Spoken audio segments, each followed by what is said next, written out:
I thought my twin was saving my dream until I heard my husband say the baby should stay with her. What they did not know was that I had already found the one clause that could destroy their entire new family. I did not scream. I smiled and started building the kind of revenge that comes with signatures and a judge's order. On the night my baby was born, my husband made a decision so shocking my twin went completely silent. My name is Mackenzie Murphy, and at 31 years old, I had successfully managed almost every variable in my life except for the one that mattered most. Growing up in the suburbs of Philadelphia, I was the girl who organized her crayon box by color gradient and had her college applications finished 2 months before the deadline. I did not believe in luck. I believed in strategy.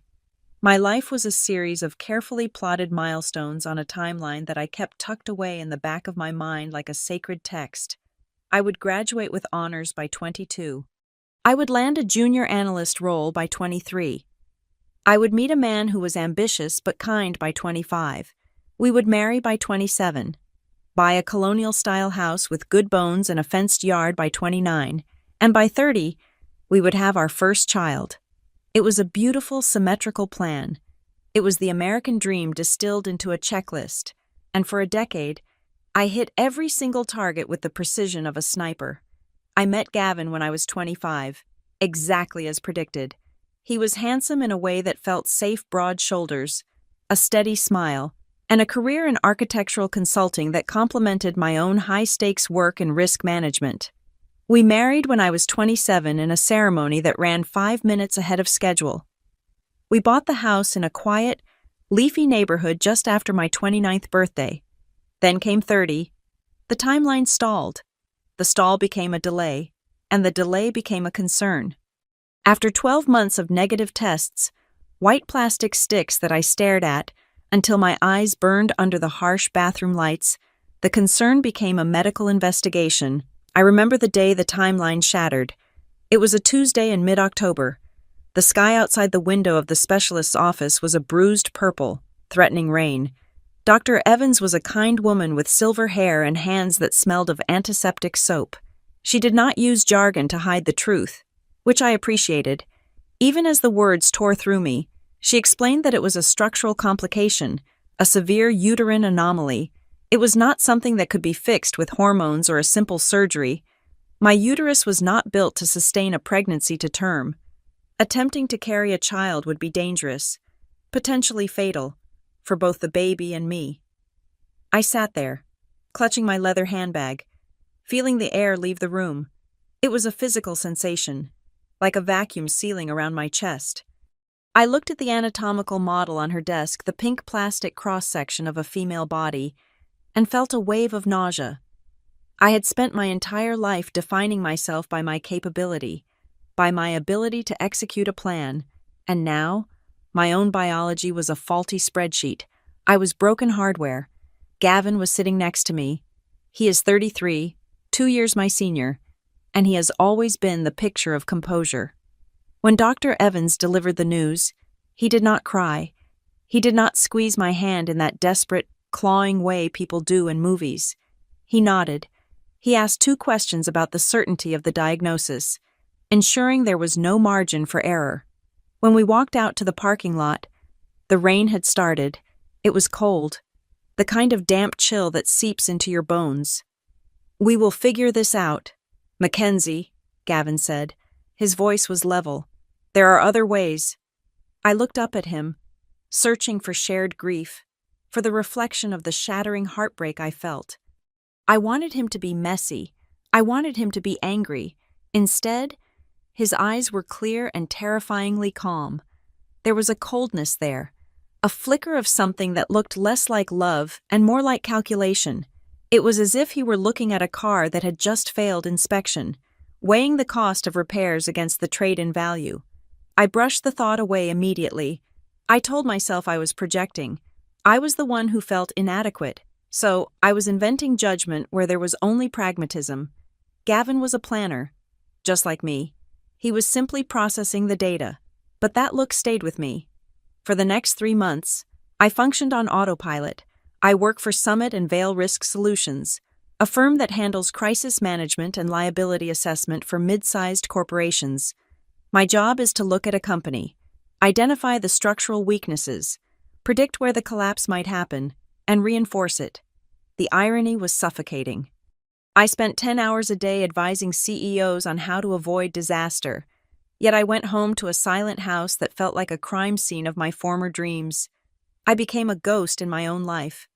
I woke up at 6 in the morning, drank black coffee, went to the office, stared at actuarial tables, and came home. I stopped looking at the nursery we had half-planned the room at the end of the hall that we had painted a soft, neutral cream color. I kept the door shut. One evening, I found Gavin in the kitchen, scrolling through his tablet. He looked up, offering a tight smile.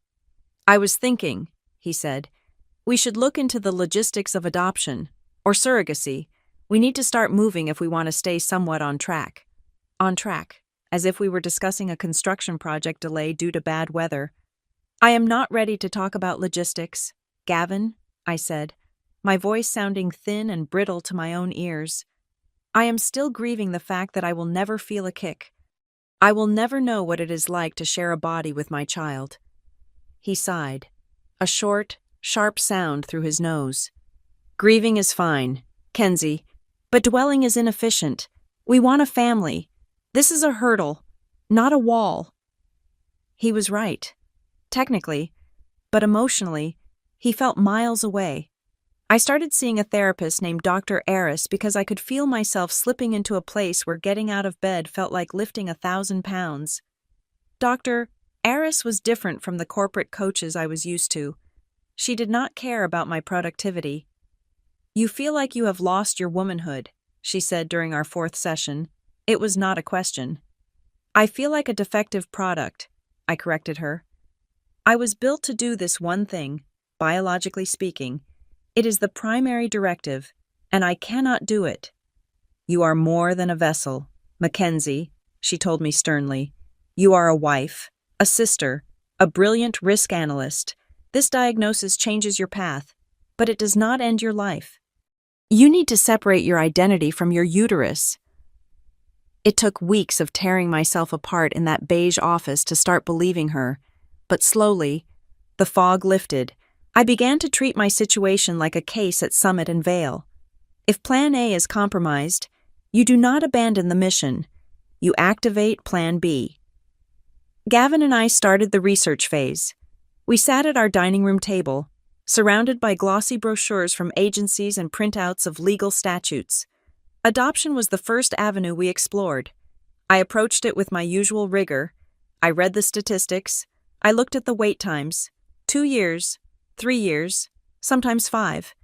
The uncertainty was a variable I could not control. The idea of falling in love with a potential match, only to have the birth mother change her mind at the 11th hour, terrified me. In my line of work, we call that a catastrophic failure point. "It feels too random," I told Gavin one night, pushing a stack of papers away. "I cannot handle the uncertainty.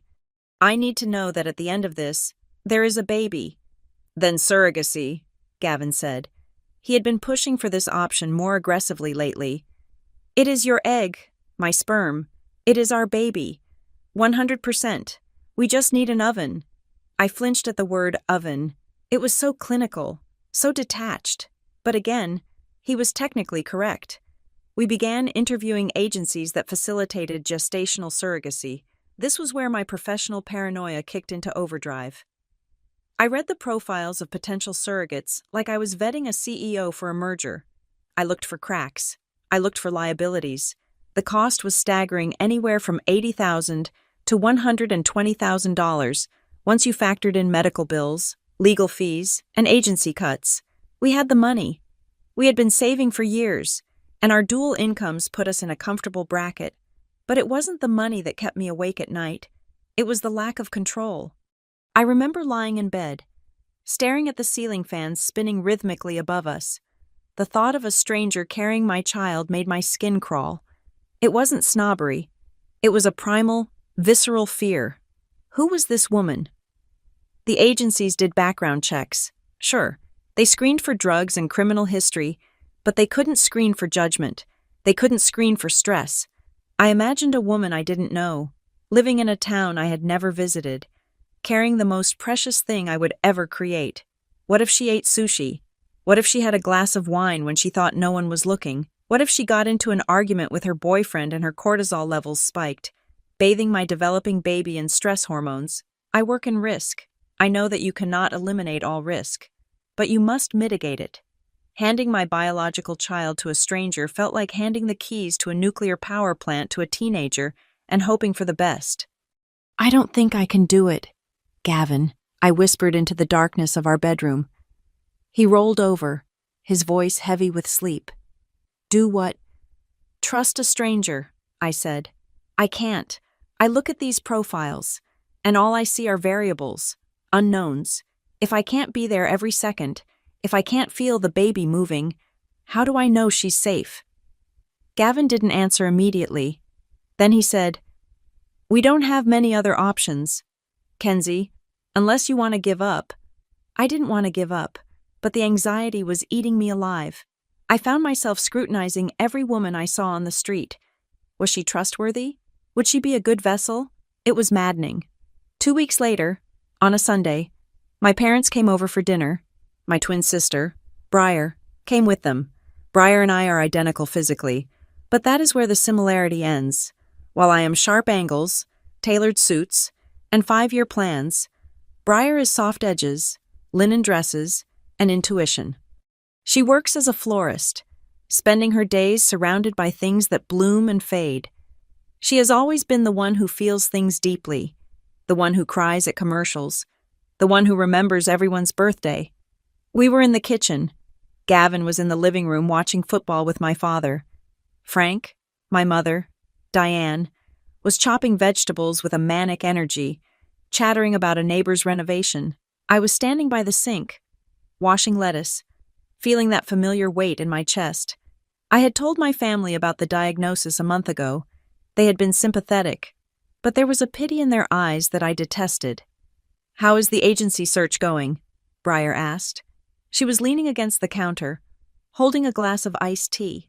Her voice was gentle, lacking the prying tone my mother often used. I turned off the faucet and dried my hands on a towel. I looked at her.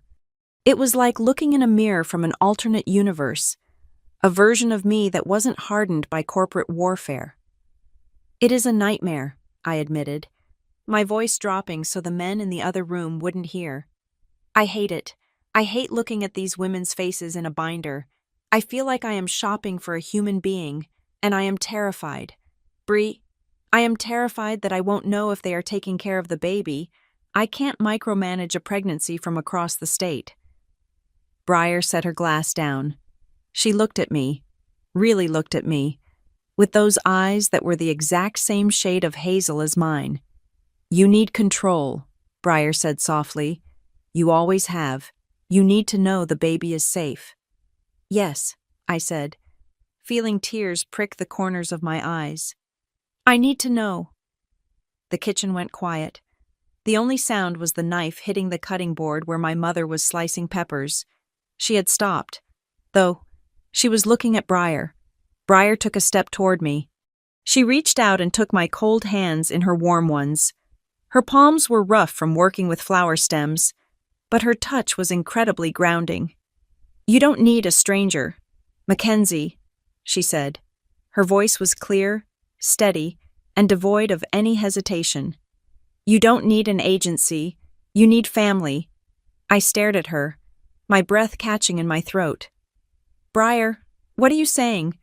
She squeezed my hands tighter. A smile touched her lips, a smile that was pure, radiant, and terrifyingly generous. "I will do it," she said. "Let me carry the baby. You don't have to trust a stranger. You trust me." The world seemed to stop spinning for a second. I looked at my sister, my other half, the person who had shared a womb with me 31 years ago. "You would do that," I whispered. "Briar, it's 9 months of your life. It is your body. It is our family," she said, pulling me into a hug. "I want to do this. For you. For us." Over her shoulder, I saw Gavin standing in the doorway, He had come in for a beer. He had heard. He wasn't looking at me. He was looking at Briar. And for the first time in months, the cold calculation in his eyes was gone, replaced by something bright and eager. He looked at her not just with gratitude, but with an intensity that made the hair on the back of my neck stand up. "That," Gavin said, his voice smooth and deeply satisfied, "is the perfect solution."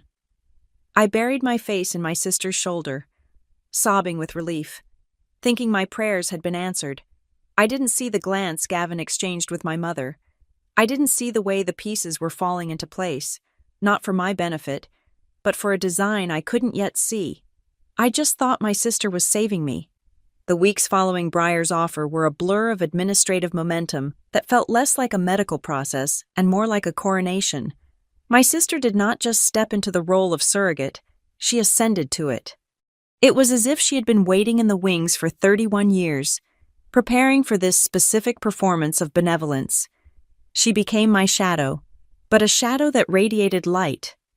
Briar took time off from her flower shop, claiming she had competent assistant managers who could handle the daily orders, just so she could drive me to every preliminary appointment. She sat in the waiting rooms of the fertility clinic, flipping through magazines with a serene smile while I vibrated with anxiety. When I had to undergo the retrieval procedure, a painful and invasive process to harvest the eggs that would eventually become my child, Briar was there with a cooler full of homemade bone broth and heating pads she had sewn herself, filled with organic rice and lavender. It was overwhelming. It was perfect. And that perfection was the first thing that should have triggered my alarms.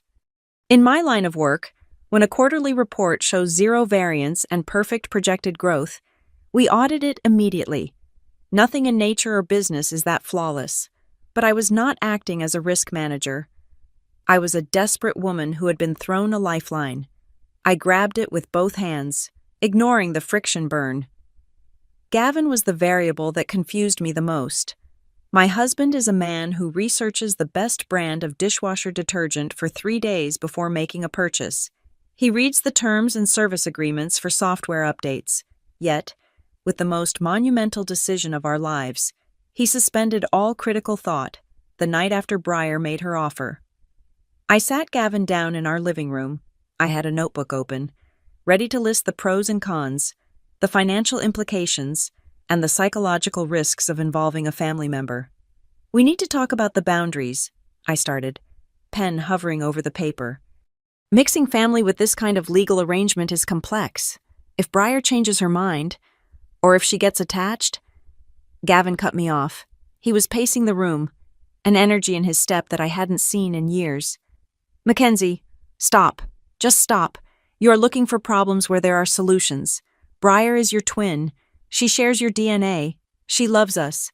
Who could possibly be a better candidate? A stranger who does it for a paycheck? No. This is optimal." "Optimal," I repeated, the word tasting like chalk. "It is also messy. Gavin, what if we disagree on medical decisions? What if she wants to be in the delivery room? We haven't even discussed compensation." "We will pay her whatever is fair," Gavin said dismissively, waving a hand. "But think about the savings on agency fees. Think about the peace of mind. I don't need to interview her. I know her. You know her. This is a no-brainer." He turned to look at me then, his eyes bright. "Why are you fighting this? Do you want a baby or not?" That question shut me down. It was a weaponized binary. Of course I wanted a baby, by framing my caution as a lack of desire. He successfully silenced my instincts. I closed the notebook. I felt a flicker of unease, a tiny, cold draft in a warm room, because his acceptance was too rapid. It lacked the friction of his usual personality. It was as if he had already run the numbers and reached a conclusion before I even opened the spreadsheet. My parents, Diane and Frank, only amplified this momentum. To them, this wasn't a medical arrangement. It was a saga. They came over for dinner 2 times a week now, bringing wine and an oppressive amount of enthusiasm. "It is destiny," my mother declared one evening, pouring a glass of Chardonnay for Briar, who declined it with a performative shake of her head because she was pre-preparing her body. "It is how it was meant to be. One sister helping the other. It is biblical. Almost. My father, Frank, a man who usually reserved his emotional capacity for the stock market and golf, clapped Gavin on the shoulder. Keeps it in the blood, son. That is what matters. You know exactly what you're getting. No surprises. I sat at the end of the table, picking at my roast chicken. I felt like a spectator at my own miracle. They were writing a story about the Murphy sisters, the bond that conquered infertility, the triumph of family values. I was the protagonist, yet I had the fewest lines. Briar was the hero. Gavin was the visionary producer. My parents were the adoring audience.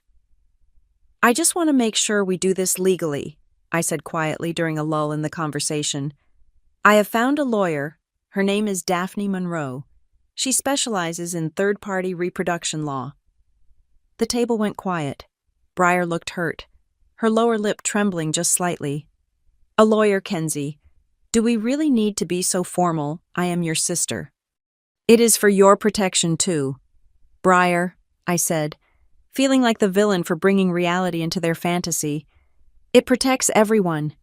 Mackenzie is right, Gavin said, surprising me. He looked at Briar with a softness that made my chest ache. We want you to be safe, Briar. We want everything to be perfect for you. The way he said for you instead of for us or for the baby struck me as odd, but I filed it away. We met Daphne Monroe 10 days later. Her office was in the financial district, a stark contrast to the cozy, floral-filled world Briar inhabited. The building was all glass and steel, cold and imposing. Daphne herself was a woman of sharp lines. She wore a charcoal suit that looked like armor, and her hair was cut in a precise, angular bob. She did not offer us coffee. She did not coo when I mentioned we were trying for a baby. She sat behind a desk that looked like a slab of black ice and looked at the three of us, me, Gavin, and Briar. I generally advise against intra-family surrogacy arrangements, Daphne stated flatly. She did not look at her notes. She looked directly at Briar. Boundaries are difficult to enforce when you share a Thanksgiving table. Emotional entanglement is almost guaranteed. We are very close, Briar said, her voice breathy and sweet. I just want to help my sister be a mom. Daphne's eyes narrowed slightly behind her rimless glasses. She was not charmed. She was assessing a liability. That is a lovely sentiment. My job is to translate that sentiment into a binding contract that holds up in a court of law if you decide you want to keep the baby. Ms. Murphy. Briar gasped. I would never. It is Mackenzie's baby. Biologically, yes. Legally. Not until the ink is dry and the pre-birth orders are signed, Daphne corrected. She turned to me. The contract will be explicit. Mackenzie and Gavin Murphy are the intended parents. They assume all financial and legal responsibility from the moment of conception. Briar Murphy is the gestational carrier. She surrenders all parental rights. She has no say in the child's upbringing, medical care after birth, or residence. She agrees to selective reduction if medically necessary. She agrees to abstain from alcohol, drugs, and specific high-risk behaviors during the pregnancy. Daphne slid a thick document across the black desk. It was heavy. It was the physical manifestation of my control, the paper shield I needed to survive this. I added a clause regarding privacy and social media, Daphne added, her gaze flicking to Gavin and then back to Briar. No posting about the pregnancy without express permission from the intended parents. This is a private medical matter. Of course, Gavin said, reaching for the pen. He didn't even read it. He just wanted to sign. Where do we sign? Read it, Daphne commanded. It was the first time she raised her voice, though the volume didn't change, only the intensity. All of you, read every page. We spent the next 40 minutes in silence. I read every word. I checked the indemnity clauses. I checked the medical power of attorney sections. It was watertight. It was ruthless. It was exactly what I wanted. When I looked up, Briar was staring out the window. The contract opened to the signature page. She hadn't turned a page in 5 minutes. Are you okay with the psychological evaluation requirement? I asked her. I don't need a shrink to tell me I love you. Briar said, turning to me with wet eyes. I'm ready. Kenzie. She grabbed the pen from the table. She didn't hesitate. She didn't pause to consider the weight of signing away a child she would carry for 9 months. She signed her name with a flourish, the loop of the B large and decorative. There, she said, pushing the paper toward me. It is done. It is your baby. Kenzie. I am just the babysitter. I took the pen. My hand was shaking. This was it. The timeline was restarting. I signed my name next to hers, my signature tight and cramped compared to her flowing script. Gavin signed last. Thank you, I whispered to Briar, tears finally spilling over. Thank you for giving me my life back. Briar reached across the desk and squeezed my hand. We are going to be so happy, all of us. Daphne Monroe watched the exchange without a flicker of emotion. She took the contract back, checked the signatures, and placed it in a folder. I will file the necessary motions with the court to establish parentage before the birth. Do not deviate from this agreement. If you change a doctor, if you change a hospital, if you change a single term, you tell me. Informal agreements are the death of custody cases. We walked out of the office into the bright, blinding afternoon sun. I felt lighter than I had in 2 years. The legal weight was off my shoulders. We had a plan. We had a contract. Let's celebrate, Gavin said. He sounded exhilarated. Dinner on me. Anywhere you want. Sushi, Briar said with a giggle. Before I can't have it anymore. We went to a high-end Japanese restaurant 3 blocks away. The mood was electric. I ordered a bottle of sake for the table, feeling a strange, delirious joy. I watched my husband and my sister laughing over the menu. Gavin was relaxed, his shoulders down, his smile easy. He made a joke about spicy tuna, and Briar threw her head back, laughing a little too loud, her hand brushing his arm. It was a casual gesture, a sister-in-law laughing at a joke. But then the laughter died down, and the silence stretched for 2 seconds too long. Gavin didn't look away. He was looking at Briar's face flushed from the walk and the excitement with an expression I couldn't quite place. It wasn't just gratitude. It wasn't just familial affection. It was a look of possession. It was the way he used to look at the architectural models of buildings he had designed, but hadn't yet built. He was looking at her like she was the structure, and I was just the zoning permit that allowed the construction to begin. It lasted maybe 3 seconds. Then he blinked, turned to me, and smiled. To us, he said, raising his glass. To the family. To the family, I repeated, clinking my glass against his. The sake tasted sharp and hot. I drank it all, drowning the sudden, irrational thought that I was the only person at the table who didn't know what the toast really meant. I told myself I was paranoid. I told myself it was the trauma of infertility making me jealous of the connection they now shared. But as we walked to the car later, Gavin walking a step ahead with Briar while I trailed behind to check an email from work, I saw him open the car door for her. He placed his hand on the small of her back to guide her in. His hand lingered there, just for a moment, against the fabric of her floral dress. It was a small thing, a nothing thing. But as I watched them, the joyful script my parents were writing in my head began to blur, and the cold, hard text of Daphne Monroe's contract was the only thing that felt real. The biology of creating life became a regimen of chemistry and timing. The romance was gone, replaced by the sharp sting of needles and the cold gel of ultrasound wands. I became the administrator of my own miracle. Every morning at 6:30, I sterilized the kitchen counter, lined up the vials of progesterone, and prepared the syringe. Briar would sit on the bar stool, hiking up her pajama top with a grimace that looked more like martyrdom than discomfort. I was the one who plunged the needle into her hip. I was the one who massaged the site afterward. It was a strange intimacy, clinical yet profound.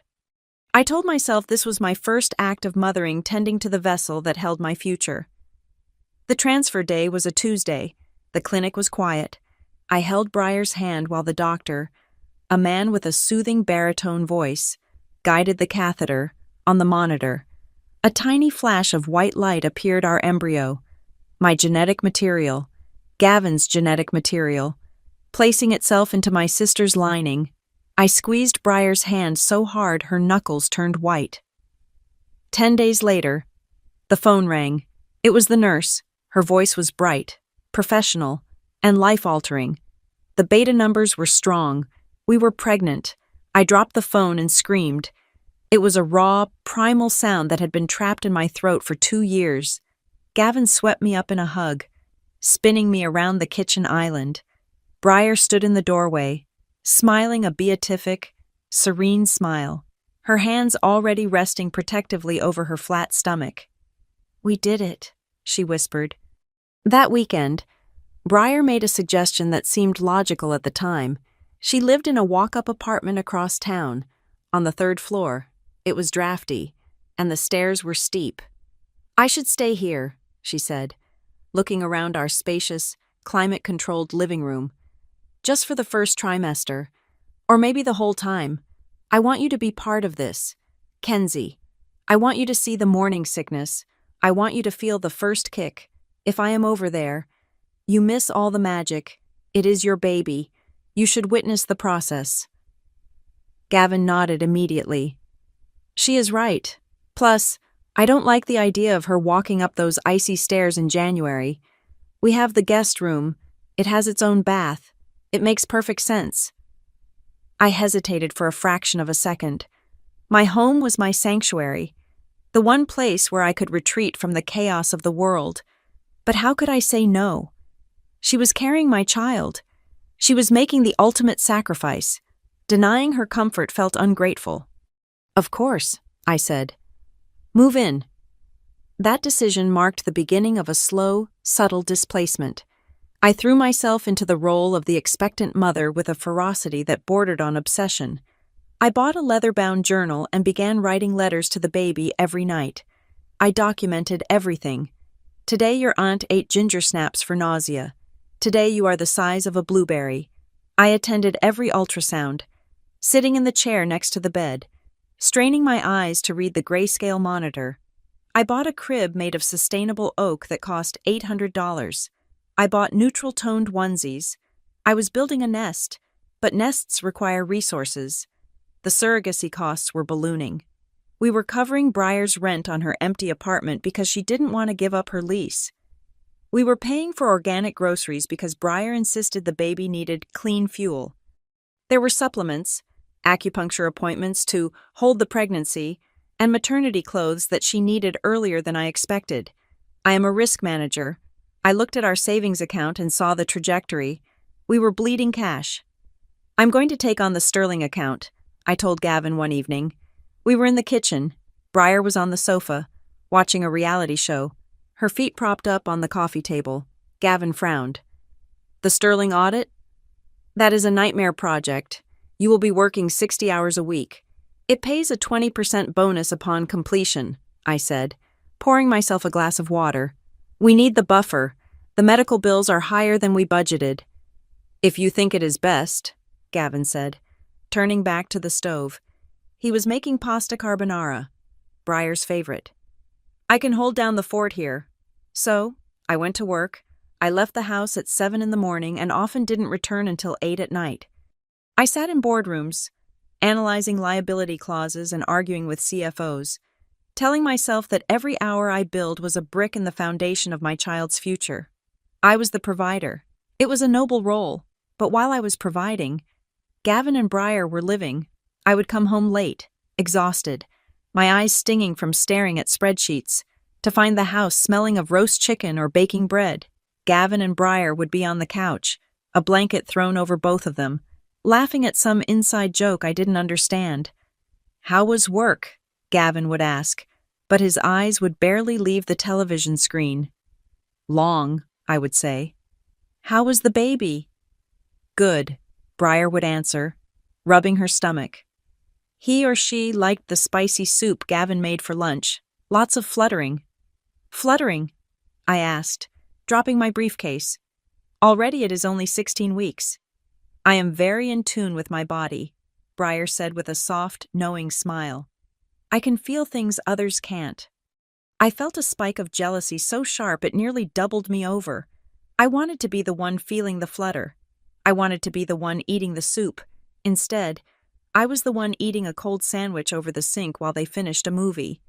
Gavin started working from home 3 days a week. To keep an eye on Briar, he told me. Make sure she doesn't lift anything heavy. It sounded reasonable, but the atmosphere in the house shifted. It became hermetic. They had a rhythm. They knew which coffee pods were low. They knew which neighbor's dog barked at 2 in the afternoon. I was the visitor in my own home. The paycheck that kept the lights on while they played house. Then came the social media post. I was at my desk at Summit and Vale, eating a salad from a plastic container. When my phone buzzed, it was a notification from Instagram. Briar had posted a photo. It was an artistic shot, black and white. Her hands were cradling a small but visible bump. She was wearing one of Gavin's oversized flannels. I recognized the pattern immediately. The caption read, "Sometimes love finds a new shape. Grateful for this journey and the people walking it with me. Blessed new beginnings." There was no mention of surrogacy, no mention of me, no mention that the baby wasn't hers. I scrolled through the comments. "You look glowing. Bree, so happy for you. You're going to be an amazing mama." She liked every comment. She didn't correct a single one. I felt cold. I called Gavin immediately. "Did you see Briar's post?" I asked, keeping my voice low so my assistant wouldn't hear. "Yeah, it's cute," Gavin said. I could hear the dishwasher running in the background. "Gavin, people think it is her baby. She is not correcting them. The contract says she has to protect our privacy." "Oh, come on. Kenzie," Gavin sighed. He sounded annoyed. "She is excited. Let her have her moment. She is doing all the heavy lifting. Who cares what people on the internet think? We know the truth. Don't be petty." Petty. The word slapped me. I hung up, feeling small and unreasonable. I told myself he was right. I was being hormonal without the hormones. I was being territorial. But the unease didn't leave. It festered. 2 weeks later, my parents came over for a Sunday brunch. The dynamic had solidified. I was the bustling hostess, refilling coffees and clearing plates, while Briar sat in the armchair like a queen bee, surrounded by throw pillows. My mother, Diane, was cooing over an ultrasound picture stuck to the fridge. "Look at that profile," Diane said, beaming. "Just like Briar's when she was a baby. Same nose." "It is Mackenzie's egg, Mom," I said from the sink, scrubbing a pan a little too hard. "So it would look like me, too, since we are identical twins." Diane waved a hand dismissively. "Oh, you know what I mean. It is just seeing her carry it. It feels so natural. Briar was always the maternal one." I froze. "What is that supposed to mean?" "Nothing, nothing," my father, Frank, chimed in. But he didn't look at me. He was looking at Gavin. "Just that Briar has that softness. You have always been the career girl. Mackenzie, you have the drive. Briar has the heart." The room went silent. The clatter of the pan I dropped back into the sink sounded like a gunshot. "I have a heart," I said, my voice trembling. "I am working myself into the ground to pay for this baby, to pay for this house, to pay for the food you are eating." "Mackenzie," Gavin said sharply, "calm down. Your dad didn't mean it like that. You are tired. You have been working too much." "I am working because this family is expensive," I snapped. Briar started to cry. Silent, picturesque tears that rolled down her cheeks. "I am sorry," she whispered. "I feel like a burden. I just wanted to help." Immediately, Gavin and my parents were around her, comforting her. "No, sweetie, you are a blessing," my mother soothed. "Mackenzie is just stressed. Don't upset the baby." I walked out of the room. I went upstairs to our bedroom, my bedroom, and sat on the edge of the bed. I felt like I was losing my mind. Was I the villain? Was I the cold, unfeeling career woman they made me out to be? I decided to apologize. I needed to de-escalate. I needed to be the rational one. Later that night, the house was quiet. Gavin was in the shower. I went downstairs to check my email on the shared tablet we kept on the kitchen island. It was usually used for recipes or controlling the smart home system. I unlocked the screen. It was still open to the calendar app. I went to click over to my email, but a block of color caught my eye. It was an appointment scheduled for next Tuesday at 3 in the afternoon. The title was vague, Consultation, PR. I frowned. PR, Public Relations. Gavin was an architect. Why did he need PR? I tapped on the event to see the details. The location field was filled in. It wasn't a PR firm. It was an address on 4th Street. Porter Reynolds, Family Law Litigation. I stared at the screen. The address burned into my retinas. Daphne Monroe, our lawyer, was at a firm called Monroe Associates. This was a different firm, a firm known for aggressive custody disputes. Why was my husband meeting with a high-conflict divorce lawyer without telling me I heard the water shut off upstairs? I quickly closed the calendar app, wiped the screen with my sleeve to remove my fingerprints, and set the tablet back exactly where I found it. My heart was hammering against my ribs like a trapped bird. I wasn't paranoid. I wasn't sensitive. I was a risk manager, and I had just found the data point that predicted the collapse. I went upstairs, brushed my teeth, and climbed into bed next to Gavin. He smelled of soap and innocence. "You okay?" he asked, reaching out to touch my shoulder. "I'm fine," I lied. "Just tired." "Good," he said, turning off the lamp. "Sleep tight." I lay there in the dark, eyes wide open, listening to his breathing even out. The timeline I had built, the one I thought I had saved, was gone. A new timeline had started, and this one didn't end with a nursery. It ended in a courtroom. The Sterling account audit closed 3 days early. It was a Tuesday afternoon, just past 2 o'clock, and the sun was shining with a mocking brightness that felt entirely at odds with the knot of anxiety that had been tightening in my stomach for a week. I had left the office with a bottle of expensive non-alcoholic sparkling cider tucked into my bag and a foolish, fragile hope in my chest. I wanted to believe I was wrong. I wanted to believe that the lawyer's appointment I had seen on the calendar was for something benign, perhaps a surprise estate plan, or a legal adjustment for the baby's trust. I wanted to believe that my husband and my sister were simply bonding over the miracle of life, and that my jealousy was a toxic byproduct of my own insecurity. I parked my car down the street, not wanting the engine noise to announce my arrival. I wanted to walk in, see them laughing over a puzzle or watching a cooking show, and feel the relief wash over me. I wanted to feel stupid for doubting them. The house was silent when I unlocked the front door. It was not the empty silence of an unoccupied space, but the heavy, pregnant silence of a room holding its breath. My heels clicked too loudly on the hardwood of the foyer, so I slipped them off. Moving in my stocking feet, I headed toward the living room, the bottle of cider heavy in my hand.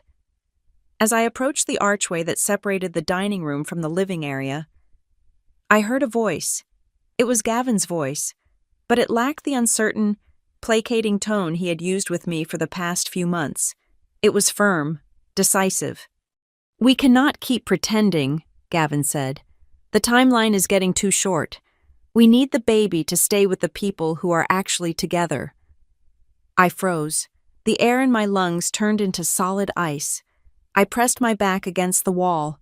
Shielded by the oversized ficus plant we had bought together 3 years ago, I should have walked in. I should have demanded an explanation. But my training kicked in.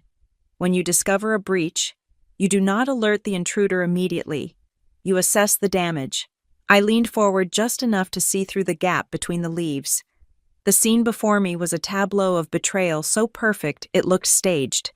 Gavin was sitting on the beige sectional, his body turned entirely toward Briar. He was holding both of her hands in his. Briar was weeping, her face flushed, her baby bump, my baby, resting against her thighs.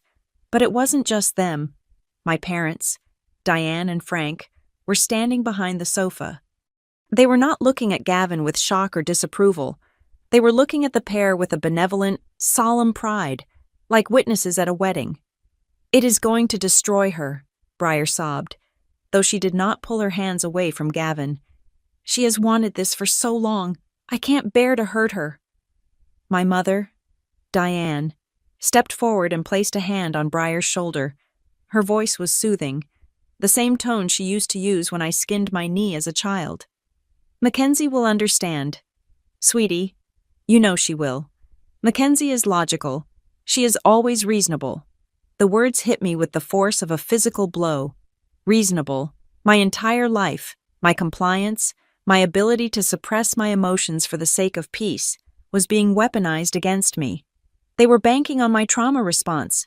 They were counting on me to be the good girl who cleans up the mess so no one else has to be uncomfortable. "She works 80 hours a week," Gavin added, his voice smooth, justifying the knife he was twisting in my back. "She is married to her career. Look at her. She is never here. You are the one nurturing our child. Briar, you are the one who is present." "I feel like I am the mom," Briar whispered, her voice trembling with a terrifying conviction.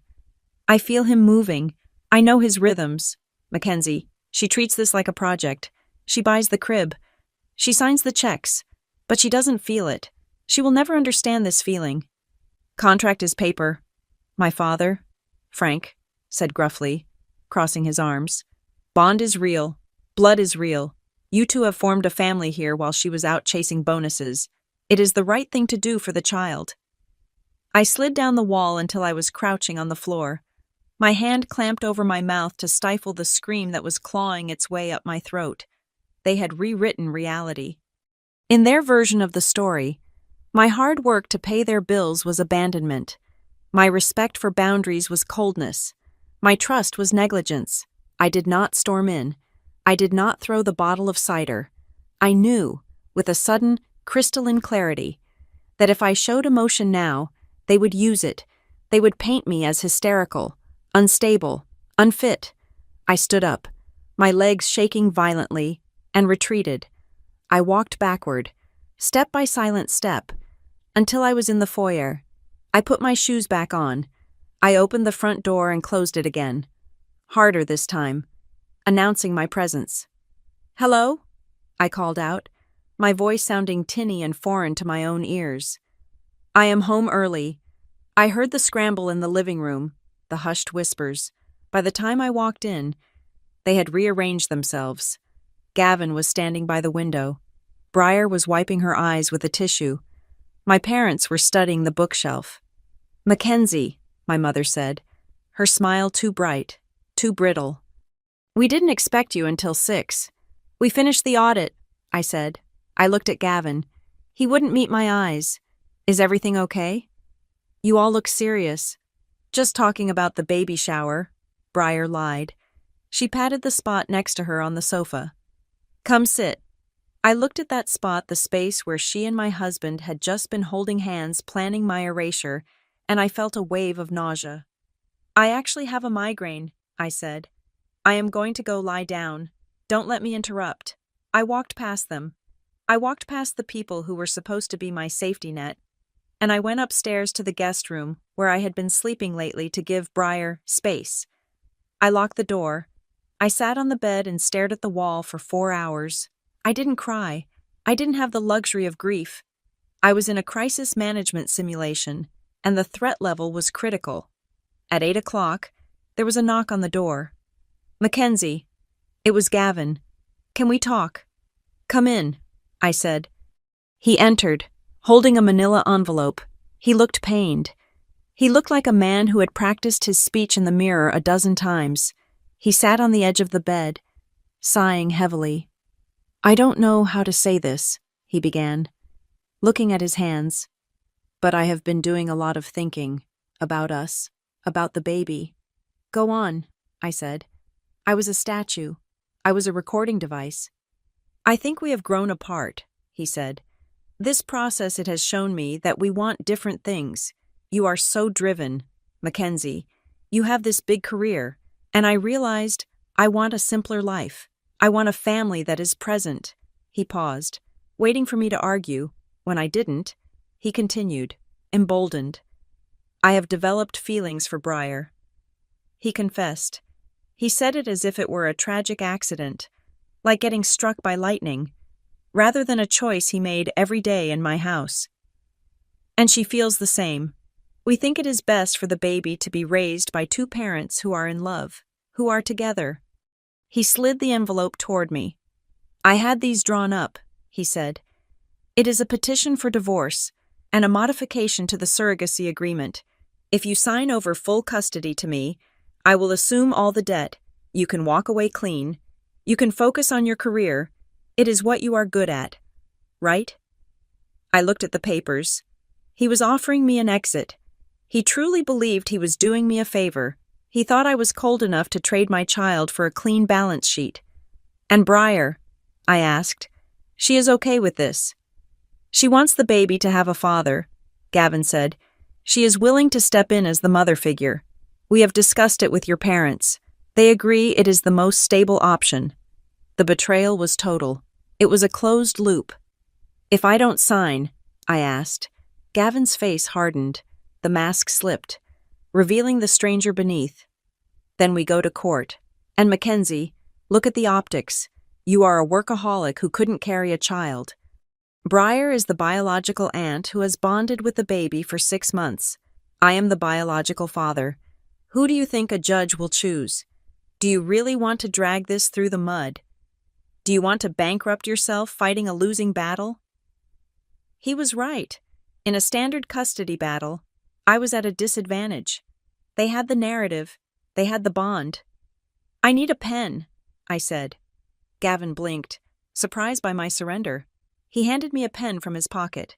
I signed the divorce papers. I signed the acknowledgement of service. I did not sign the custody modification, yet I told him I needed to have Daphne review the language for liability reasons, appealing to his belief that I was a corporate drone. That is fair, he said, visibly relieved. He stood up, looking like a weight had been lifted. I am sorry. Kenzie, I really am. But one day, you will see, this was for the best. He left the room. I waited until I heard his footsteps fade down the hall. I waited until I heard the murmur of voices downstairs relieved. Congratulatory voices. They thought they had won. They thought reasonable Mackenzie had folded just like she always did. I got up and went to my closet. I pulled out my briefcase and unlocked the hidden compartment where I kept the original, notarized copy of the surrogacy contract Daphne Monroe had drafted. I sat under the desk lamp, my hands trembling not with sadness, but with adrenaline. I turned the pages, past the financial clauses, past the liability waivers, until I found Article 14. Section C. I had glossed over it when we first signed. It had seemed like standard legalese, a clause Daphne had insisted on just in case of catastrophic relationship breakdown. The transfer of custody clause. It read, in the event of a dispute regarding the custody or disposition of the child prior to birth, or in the event of a dissolution of marriage between the intended parents, the gestational carrier, Briar Murphy shall have no legal authority to make medical decisions regarding the birth or the child. Furthermore, the designated birthing facility requires the physical presence and wet signature of the legal mother Mackenzie Murphy to authorize the release of the infant or to authorize any deviation from the standard birthing plan. Failure to obtain said signature results in the infant being placed in the immediate temporary custody of Child Protective Services until a court order is issued. I read it twice, 3 times. Gavin and Briar thought they could just walk out of the hospital with the baby because they were together. They thought they could sideline me, but Daphne had built a wall they didn't even know existed. Without my signature, that baby could not leave the hospital with them. Without my presence, they were legally kidnapping a child. And there was one more line in the addendum. Any attempt by the gestational carrier to alter the birth plan or hospital location without the written consent of the legal mother shall be considered a breach of contract, carrying a financial penalty of $150,000, payable immediately. I closed the folder. A cold, sharp smile touched my lips for the first time in months. They wanted a war. They wanted to use the law to steal my life, but they had forgotten one thing. I read the fine print, and I was done being reasonable. I did not sleep that night. Instead, I packed 2 suitcases, with the efficiency of a soldier breaking camp. I took my clothes, my laptop, my birth certificate, and the hard copy of the surrogacy contract. I left everything else, the furniture, the wedding china, the memories behind. By 8 o'clock the next morning, I was sitting in the waiting room of Monroe and Associates, holding a check for $5,000 to cover Daphne's initial retainer for the litigation phase. Daphne Monroe did not look surprised to see me.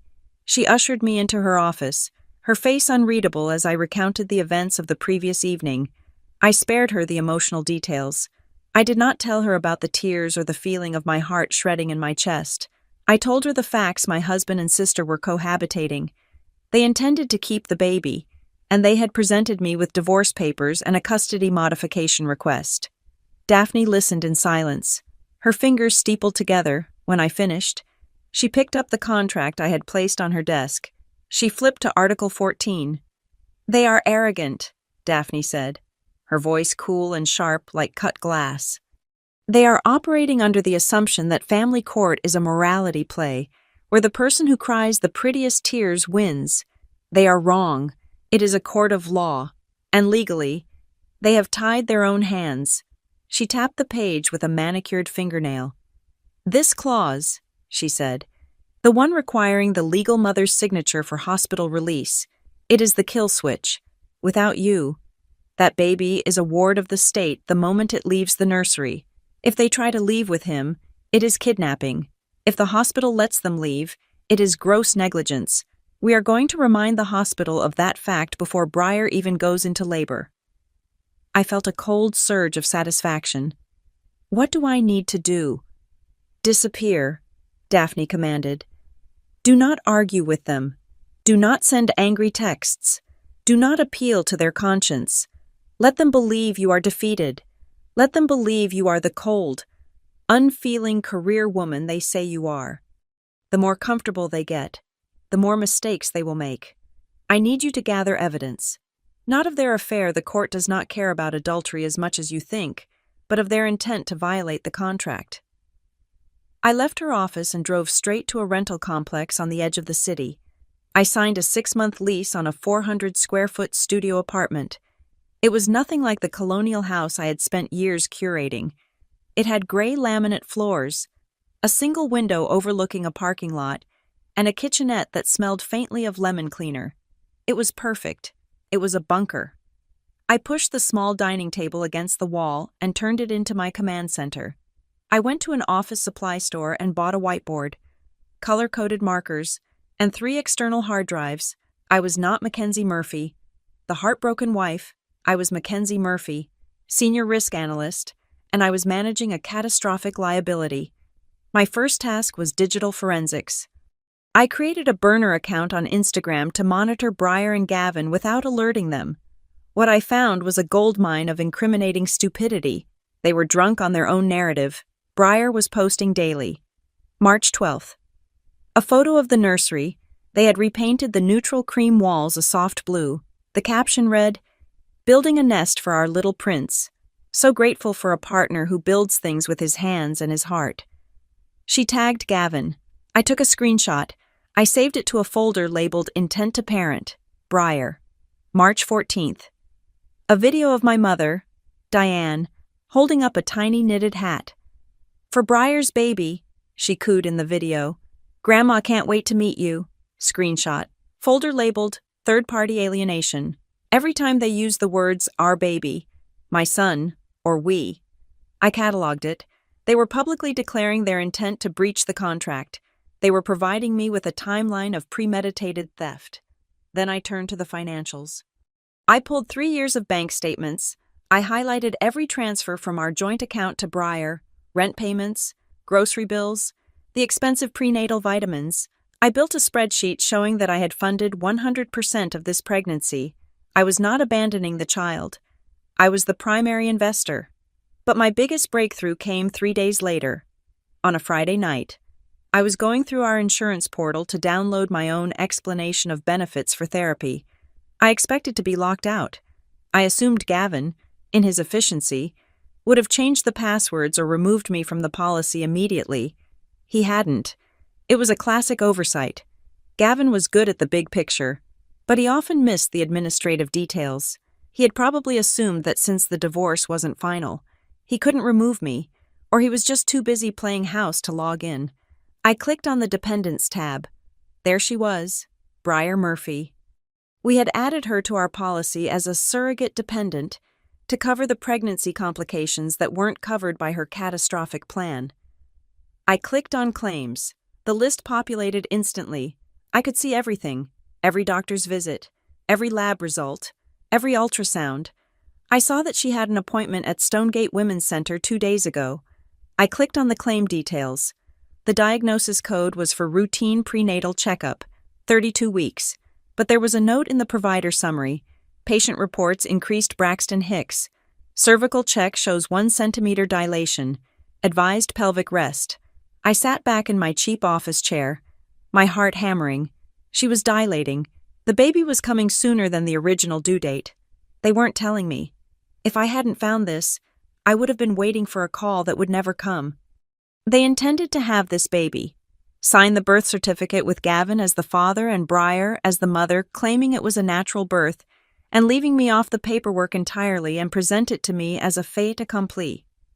I picked up the phone and called Daphne.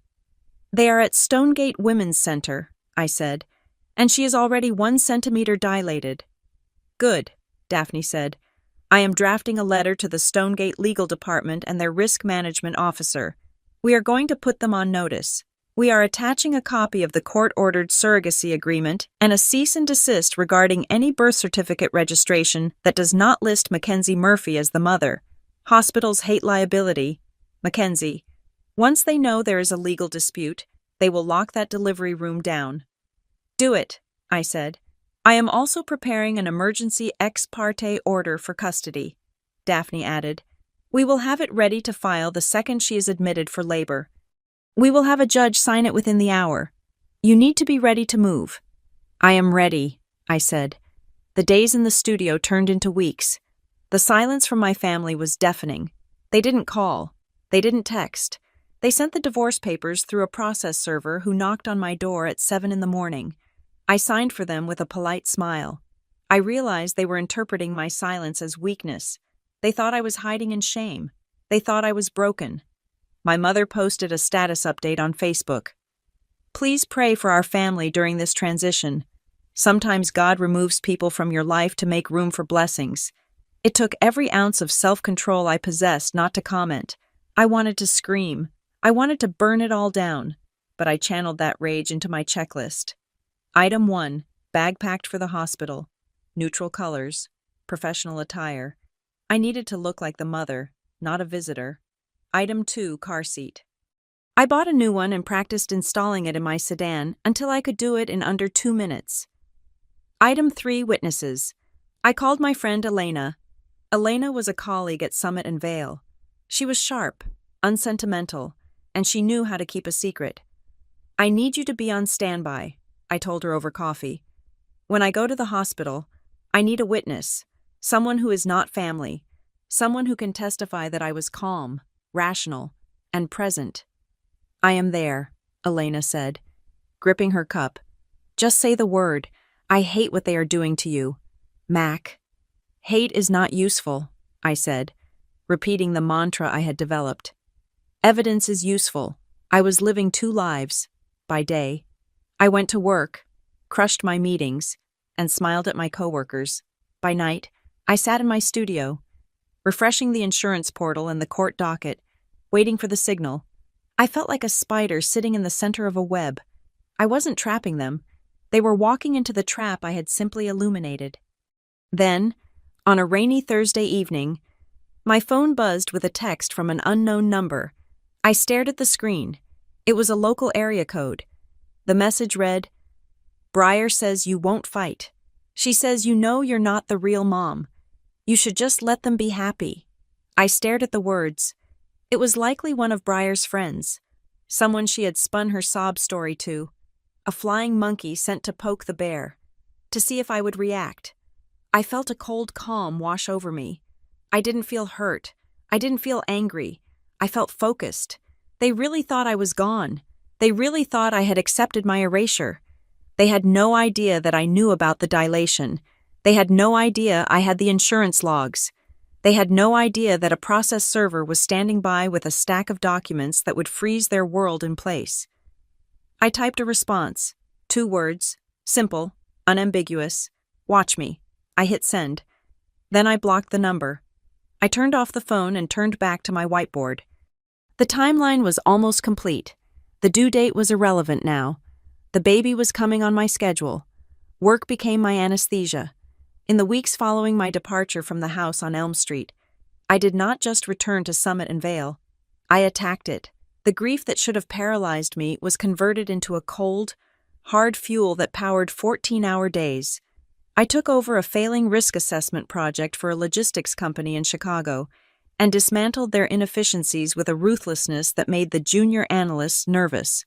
My boss, a man named Marcus, who usually communicated in grunts and nods, stopped by my cubicle on a Tuesday morning. He leaned against the partition, holding a cup of coffee, watching me type. "You are terrifying lately. Murphy," he said. He meant it as a compliment. "Client approval is up 15%, but you have that look in your eye, like you are ready to fire someone just for breathing too loud. It is scary in a good way." "Chaos requires containment," I said, not looking up from my screen. "I am just doing my job." "Keep it up," he said, pushing off the wall. "Just remember to go home occasionally." He did not know that home was now a 400-square-foot box filled with legal binders, or that my job was simply a way to keep my brain from eating itself while I waited for my child to be born. I needed more than work. Though, I needed to understand the battlefield. Daphne Monroe was excellent at the law, but she had never stood in a delivery room while her sister tried to steal her baby. I needed to talk to someone who had lost, so I could learn how to win. I found a support group for third-party reproduction legal battles. It met in the basement of a community center on the west side. The coffee was terrible, and the lighting was fluorescent yellow, but the stories were raw. That was where I met Valerie. She was a woman in her 50s with kind eyes and a cynicism that matched my own. She had lost custody of her biological child to a surrogate 5 years ago in a case that had set a messy precedent in the state. We sat in a diner afterward, nursing herbal tea. "You want to know where I went wrong?" Valerie asked, stirring a packet of honey into her cup. I got emotional. I went into that courtroom and I cried. I screamed that she was a thief. I begged the judge to look at the genetics. She took a sip, her eyes distant. "And the surrogate?" I asked. "She sat there like the Virgin Mary," Valerie said bitterly. Quiet, demure. She let her lawyer do the talking. She played the bond card. She said the baby knew her heartbeat. She said ripping the baby away would cause psychological trauma. The judge was an old man. He saw a crying, hysterical genetic mother and a calm, nurturing birth mother. He ruled for stability. He ruled for the bond. I felt a chill slide down my spine. That was exactly Breyer's strategy. The weeping. The "I feel him moving" speeches. "So what do I do?" I asked. Valerie leaned across the table. "You do not shed a tear, Mackenzie. You do not raise your voice. You become the most boring, stable, predictable person in that room. You make them look like the chaos. You make yourself the bedrock, and you find the money trail. It is always about money." Valerie was right. I went back to my studio and dug deeper into Breyer's finances. I had assumed she was doing this for emotional reasons, the savior complex, the desire to be needed. But when I ran a comprehensive background check using the software we used for corporate vetting, I found the rot beneath the floorboards. Breyer was drowning. She had 3 maxed-out credit cards totaling $28,000. She had a personal loan that was in default, and most damning of all, she had thousands of dollars in unpaid medical bills from before the pregnancy bills she had hidden from me and Gavin. It all clicked into place. The emotional bond was real. Perhaps, but it was fortified by panic. If she gave the baby to me, she went back to her drafty apartment and her debt. If she stayed with Gavin, she got the house, the lifestyle, and a husband who earned 6 figures. She wasn't just stealing my baby. She was stealing my financial security because she had failed to build her own. Gavin called me 2 nights later. It was the first time he had reached out directly since I signed the divorce petition. "Mackenzie," he said. His voice sounded strained, lacking the confident cadence he usually employed. "We need to talk about the house." "What about it?" I asked, putting him on speaker while I organized my evidence folders. "I can't refinance it to buy you out until the divorce is final," he said. "The rates are climbing. I was hoping we could expedite the process. Maybe settle the custody issue out of court so the judge signs off faster." "You want me to sign away my son so you can get a better interest rate?" I asked, my voice flat. "I want us to move on," Gavin said, shifting tactics. "Look, Kenzie, I know you are hurt, but think about the stress you are under. Do you really want to raise a child alone in a studio apartment Briar and I are set up? We have the room, we have the family support, your parents are here every day. Don't make this ugly. Just let it be." I stopped organizing the papers. I held the phone up to my mouth.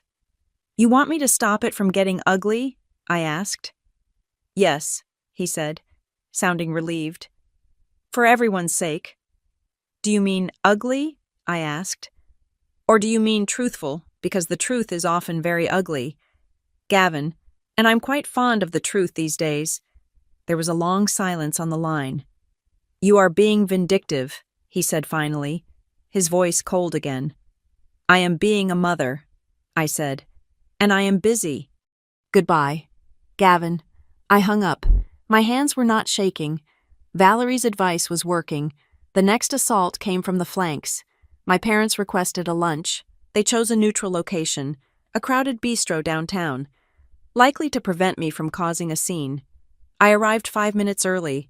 I wore a navy blazer and kept my hair pulled back. I looked like I was going to a deposition, not a family meal. When Diane and Frank arrived, they looked tired. They looked like people who were trying very hard to convince themselves they were the good guys. "We just want peace," my mother said after the waiter took our drink orders. "Mackenzie, this silence, it is killing us. We are a family. I am not the one who broke the family." "Mom," I said, unfolding my napkin. "It is complicated," my father said, drumming his fingers on the table. "Gavin and Briar, it happened. We can't undo it, but the baby needs his mother." "I am his mother," I said. "My DNA, my egg, my intent." "But Briar is carrying him," Diane said, her voice rising in pitch. "She is feeding him with her body. That is a bond you can't break with a piece of paper. Family is blood. Mackenzie, you have to understand that." I looked at them. I looked at the people who had raised me, who had supposedly taught me right from wrong. I saw their fear. They were afraid of Briar's fragility, so they were willing to sacrifice my strength. They knew I could survive the loss, but they didn't think Briar could, so I was the designated victim. "You are right," I said quietly. "Family is blood, but blood does not give you permission to commit armed robbery, and that is what this is. They are stealing a life, and you are driving the getaway car." I stood up. I didn't touch my water. "I won't be eating. Enjoy your lunch." I walked out. I deleted their numbers from my favorites list before I even reached my car. I focused on the one thing I could control: the environment my son would come home to. I knew Gavin and Briar had the nursery on Elm Street. It was likely filled with expensive toys, hand-painted murals, and the suffocating weight of their deceit. I created the opposite. In the corner of my studio, I set up a space that was pure, functional, and fiercely loving. I bought a white crib, a gray rocking chair, a small dresser. There were no frills, no themes, no unnecessary clutter. It was a space of clarity. I taped a picture of the sonogram to the wall above the crib. "You are coming here," I whispered to the grainy black and white image. "It is small, but it is honest, and it is yours." Daphne Monroe came to visit the studio a week before the due date. She inspected the setup with a critical eye. "It is good," she said. "It shows preparation. It shows you have a plan, but we need more. Mackenzie, the judge might look at this and see a sad woman building a shrine. We need proof of their malice. We need proof that they are actively trying to erase you before the baby is even born. I have the social media posts, I said, pointing to the whiteboard. I have the financial records. We need intent, Daphne said. Hard intent. Have they tried to change the medical records? Have they tried to alter the birth plan legally? Not that I can see, I said. The hospital is on notice. They can't change the birth certificate without flagging the system. Keep digging, Daphne said. Breyer is impulsive. She will try to cement her claim. Find out how. I went back to the digital trail. I spent 2 days scouring every possible registry, every government portal I could access with my remaining shared credentials. I found nothing on the state vital records site. I found nothing on the hospital portal. Then, I remembered an app Gavin used. It was a shared family organizer app we had used for grocery lists and schedules. He had removed me from the calendar, but he hadn't deleted the account history. I logged in. I went to the trash folder, hoping to find a deleted note or a list. There was nothing there. Frustrated. I went to the linked accounts section. I saw a connection to a baby naming website, one of those sites where you can order custom monogrammed blankets and wall art. I clicked the link. It auto-logged me in because the password was saved in the browser cache from when we used the same iPad. I went to order history. There was an order placed yesterday. Pending shipment. It was a custom wooden sign, the kind meant to be hung over a crib or used for a newborn photo announcement. I clicked on the preview image. The name carved into the wood was not the name Gavin and I had agreed on. We had chosen Thomas, after my grandfather. The sign read, Gavin Jr., but it wasn't just the name, it was the full text below it. Gavin Jr., the perfect blend of Gavin Breyer. And below that, in smaller text, born to be ours. I stared at the screen. They weren't just changing the name. They were inscribing their lie onto a piece of wood, intending to hang it over my son's head as the first thing he saw. They were planning to announce him to the world as a product of their affair, erasing my genetic existence entirely. Got you, I whispered. I took a screenshot. I downloaded the invoice. I printed it out and pinned it to the center of my whiteboard. It was the smoking gun. It was proof that they weren't just confused or emotional. They were rewriting history. And then, my phone buzzed. It was a notification from the insurance portal. A new authorization request. Admission. Labor delivery. It was time. The notification I received about Breyer's admission to labor and delivery turned out to be the opening salvo of a siege. Not the final battle. It was a false alarm preterm contractions brought on by stress and dehydration. They kept her for 24 hours, pumped her full of fluids, and sent her home with strict instructions for bed rest. But that scare changed the atmosphere. It shifted the conflict from a cold war into active combat. The moment Breyer was discharged, Daphne Monroe and I launched our preemptive strike. We did not wait for them to try the name game again. Daphne drafted a formal letter of intent and had it couriered to Gavin, Breyer, and the legal department of the Stonegate Women's Center. The letter was brutal in its clarity. It stated that any attempt to register the birth certificate with false information specifically, listing Breyer Murphy as the mother, or listing the child's name as anything other than the one agreed upon in the notarized contract would be treated as civil fraud. We attached the invoice for the Gavin Jr. sign I had found, citing it as evidence of premeditated intent to breach. We also included a grim reminder in our state. Knowingly falsifying a vital record is a felony. The reaction was immediate and explosive. Breyer, unable to fight me in the legal arena where she was woefully outgunned, took the battle to the only place where she felt powerful, the court of public opinion. I was sitting in my studio apartment, cross-referencing bank statements, when my friend Elena texted me, "Don't look at Facebook." She wrote, "Actually, do look," and screenshot it. I opened the app. Breyer had posted a long, rambling essay. She had set the privacy to public. I never thought my own sister would turn her back on family. She wrote, "I offered my body to give her a gift. I have given up alcohol, sushi, my sleep, and my comfort for 8 months. And now I am being threatened with lawyers because I dare to love the baby I'm carrying. It is funny how money makes people think they own human beings. I feel like a rental car, not a sister. Just because someone pays the bills doesn't mean they have a heart. Please pray for me and Gavin as we fight to keep this baby in a home filled with love, not just contracts. It was a masterclass in manipulation. She left out the affair. She left out the fact that the gift was originally my genetic child. She painted a picture of a wealthy, barren woman exploiting her poor, fertile sister. The comments were a river of vitriol directed at me. That is disgusting. Rich people think they can buy anything. Keep that baby. Mama biology is love, not paperwork. Stay strong. Briar, we are behind you. I felt a physical sickness in my stomach, a heavy, leaden weight. I wanted to reply. I wanted to post the screenshots of the text messages where she called the baby the package back in the second month. I wanted to post the receipts of the $20,000 I had transferred to her for living expenses, but I didn't. I remembered Valerie's advice from the support group. Be the rock. Let them be the storm. I took screenshots of the post and every single comment. I saved them in a folder named Defamation and Harassment. Then I went to work. I walked into the Summit and Vale office with my head high, ignoring the whispers I imagined were circulating. I did not defend myself. I let my silence be the loudest thing in the room. Gavin, however, could not handle the silence. He began to crack. He called me on a Tuesday night. It started as a negotiation. Mackenzie, this letter from your lawyer is heavy-handed, he said. He sounded tired. Civil fraud. A felony.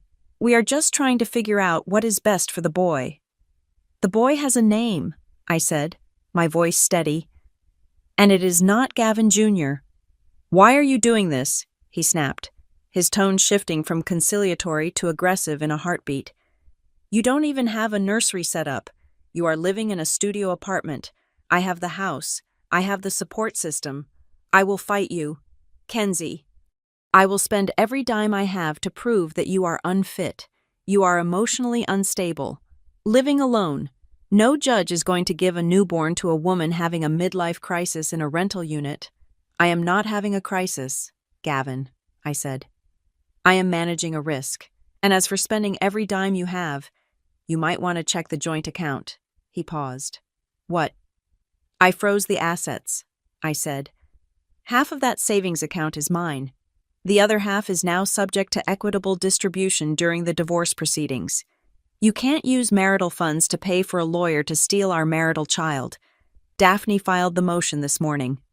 You can't do that, he stammered. I already did, I replied. And Gavin, if you want to talk about who paid for what, I have the spreadsheet ready for the judge. I paid the IVF clinic. I paid the agency fees. I paid the surrogate's rent. I paid for the prenatal vitamins. I effectively hold the receipt for this entire pregnancy. If you want to claim him, you better be prepared to write me a check for $140,000 by Friday. Can you do that? He hung up. The financial pressure was working, but the emotional war was escalating. My mother, Diane, decided that if she couldn't legally make Briar the mother, she would socially coronate her. She organized a sprinkle a baby shower for Briar 2 weeks before the due date. They held it at my parents' house. They didn't invite me, obviously, but in the age of social media, you don't need an invitation to see the crime scene. My cousin, a sweet girl who didn't quite understand the intricacies of the feud, posted a video to her story. I watched it in my dark apartment. The living room was filled with balloons. Briar was sitting in my grandmother's rocking chair, wearing a sash that said, Mommy-to-be. My father, Frank, was making a toast. He held up a glass of champagne. To Briar, he said, his voice thick with emotion. Who stepped up when destiny called? To the real mother. The room applauded. I saw my aunts, my neighbors, people I had known my whole life, clapping. They were celebrating a theft. They were drinking punch and eating cake while actively participating in the erasure of my existence.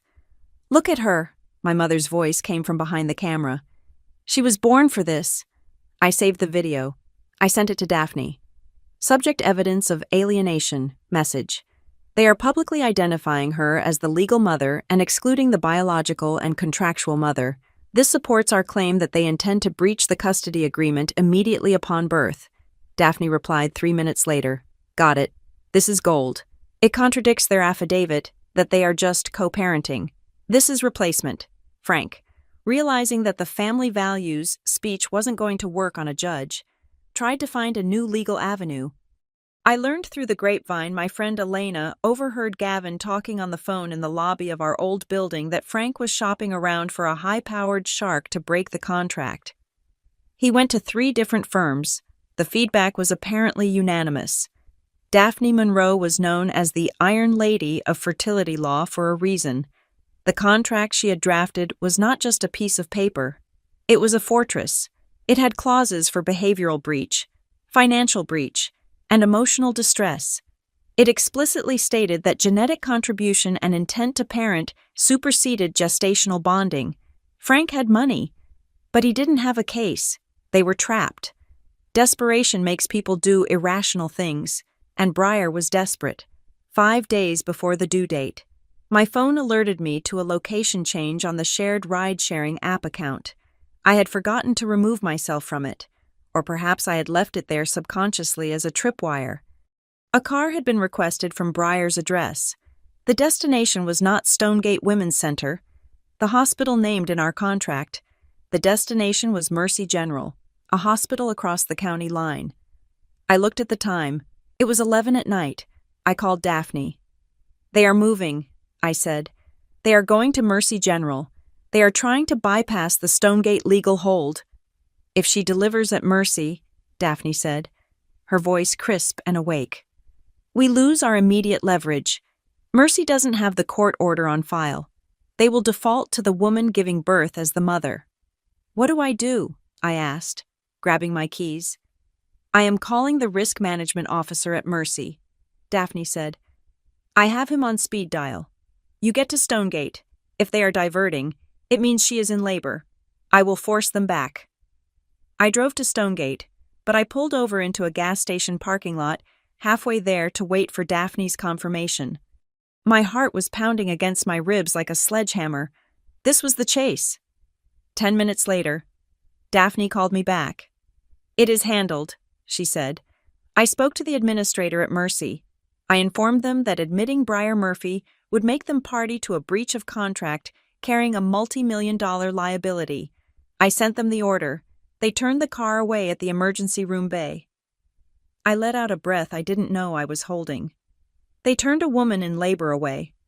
She wasn't crowning, Daphne said. She was at 4 centimeters, stable enough for transfer. They told the ambulance to take her to her contracted facility. They are en route to Stonegate now. Gavin is reportedly furious. He threatened to sue the hospital. Let him, I said. He can't afford it. They will be at Stonegate in 20 minutes, Daphne said. The legal team there is ready. Security has been briefed. Breyer checks in as a surrogate. You are listed as the mother. The protocol is active. I sat in my car, staring at the rain streaking the windshield. I had won the tactical maneuver. I had forced them back onto my terrain, but the victory felt hollow. My son was about to be born into a war zone. My phone buzzed again. It was a text from Breyer. She must have been in the back of the ambulance or the car, scared and angry, realizing that every exit door she tried to open was locked by my signature. You think you are winning. The text read, you think because you have the best lawyer and the most money that you own him, but you can't buy what we have. I feel him. He knows my voice. He calms down when I sing to him. You can win the contract. Mackenzie. But I have already won because he loves me. You will just be the stranger who took him away. I stared at the glowing screen. It was the last weapon she had the attempt to inflict a wound that would never heal. She wanted me to believe that I was the kidnapper. She wanted me to doubt my own motherhood. But I looked at the dashboard of my car. I looked at the car seat in the back. I looked at the folder of evidence that proved I had fought for this child every single day while she had simply drifted along on a tide of entitlement. I typed my reply slowly, my fingers steady. He is not a prize to be won. Breyer, he is a child. And he will be loved the right way. Not by people who lie to him, not by people who steal. He will be loved by the person who put him first, even when it broke her heart. Real love isn't built on betrayal. I hit send. Then I put the car in drive and headed toward Stonegate. The countdown was over. The last 14 days felt less like waiting for a birth and more like the final countdown of a bomb disposal operation. My life had contracted into a single, razor-sharp focus, the inevitable moment my phone would light up with the admission alert. I lived in a state of suspended animation. My studio apartment, once a place of refuge, had transformed into a staging ground. The small dining table was no longer used for meals. It was covered in stacks of paper, each pile clipped and labeled with the obsessive precision of a forensic accountant. I had the medical power of attorney in a red folder. I had the gestational surrogacy agreement, the original, notarized document with Breyer's flourish of a signature in a blue folder. I had the emergency custody order, stamped and signed by a judge who had seen the evidence of their intent to abscond. In a bright yellow envelope that screamed, "Read me first," I had packed my hospital bag, but it contained no cute matching robes or fuzzy socks. It contained a black blazer, a white silk blouse, and tailored trousers. I was not going to the hospital to be a mother in the soft, sentimental sense. I was going as the CEO of this child's life. I packed a second bag for the baby-neutral onesies, a hypoallergenic blanket I had washed 3 times in unscented detergent, and the car seat base, which sat by the door like a sentry. Daphne Monroe was moving pieces on the chessboard that Gavin and Breyer didn't even know existed. She had spent the last week in direct communication with the legal department of Stonegate Women's Center. "The file is flagged, Mackenzie," Daphne told me over the phone on a Tuesday morning. Her voice was calm, the voice of a general who has already won the war but still has to fight the battle. "I spoke with their general counsel. They have placed a high-risk custody alert on Breyer's patient profile. The moment she checks in, security is notified. The head nurse on the labor and delivery floor has a copy of the court order. They are not going to let Gavin sign that birth certificate. They are not going to let Breyer leave the ward with the infant. The hospital is terrified of a lawsuit. We have made you the path of least resistance." "And the police?" I asked, pacing the length of my small room. "On standby," Daphne said. "If they try to physically block you, or if they try to leave against medical advice with the baby, hospital security will call the precinct. We have the law, Mackenzie. Now we just need the timing." I needed a witness. I could not walk into that room alone. If it was just me against Gavin, Breyer, and my parents, it would be my word against a hysterical family. I needed a third party, someone cold, sober, and unimpeachable. I called Elena. "I need you to be ready," I told her. "It could be 2 a.m. It could be noon on a workday. Can you do it?" "I have a bag in my trunk," Elena said. She didn't ask questions. She didn't offer platitudes. "I am the designated driver for your justice, Mac. Just say when." While I sharpened my knives in the dark, Gavin and Breyer were dancing in the light, drunk on their own hubris. Gavin posted a photo on Instagram 3 days before the due date. It was a picture of the nursery in the house on Elm Street, the house I had paid for. The room I had painted. They had finished it. It was a masterpiece of expensive taste. There was a hand-carved rocking horse. There was a crib that cost more than my first car. The caption read, "Ready for the pitter-patter of little feet. The waiting is the hardest part. But building this home for you has been the greatest joy of my life." To life. New chapter. He was celebrating. He genuinely believed he had won. He thought that because I was silent, I was defeated. He thought my absence was acquiescence. He had no idea that every time he posted, he was handing me another bullet. I printed the photo. I added it to the dossier under evidence of exclusion. But it was Breyer's behavior that turned my blood to ice. She began posting videos of herself talking to the baby. In one, she was rubbing her stomach, her eyes closed, swaying to music I couldn't hear. "I can't wait to meet my girl," she whispered in the video. "My sweet, precious girl. Mommy has so many dresses waiting for you." I stared at the screen, baffled. My girl. I pulled up the genetic report from the embryo transfer, the report I had memorized 8 months ago. It was a male embryo. We had transferred a male embryo. I checked the portal again. The ultrasounds confirmed it. It was a boy. Briar wasn't just lying to the world. She was lying to herself. She wanted a daughter perhaps to recreate our own twin dynamic, to create a mini Briar she could mold, and she had simply decided that reality would bend to her will. She was buying pink dresses for a son. It was a level of delusion that terrified me. It wasn't just theft anymore. It was psychosis. I saved the video. I sent it to Daphne with a note. She thinks it is a girl. The medical records clearly state male. She is detached from reality. Daphne's reply was immediate. This is excellent.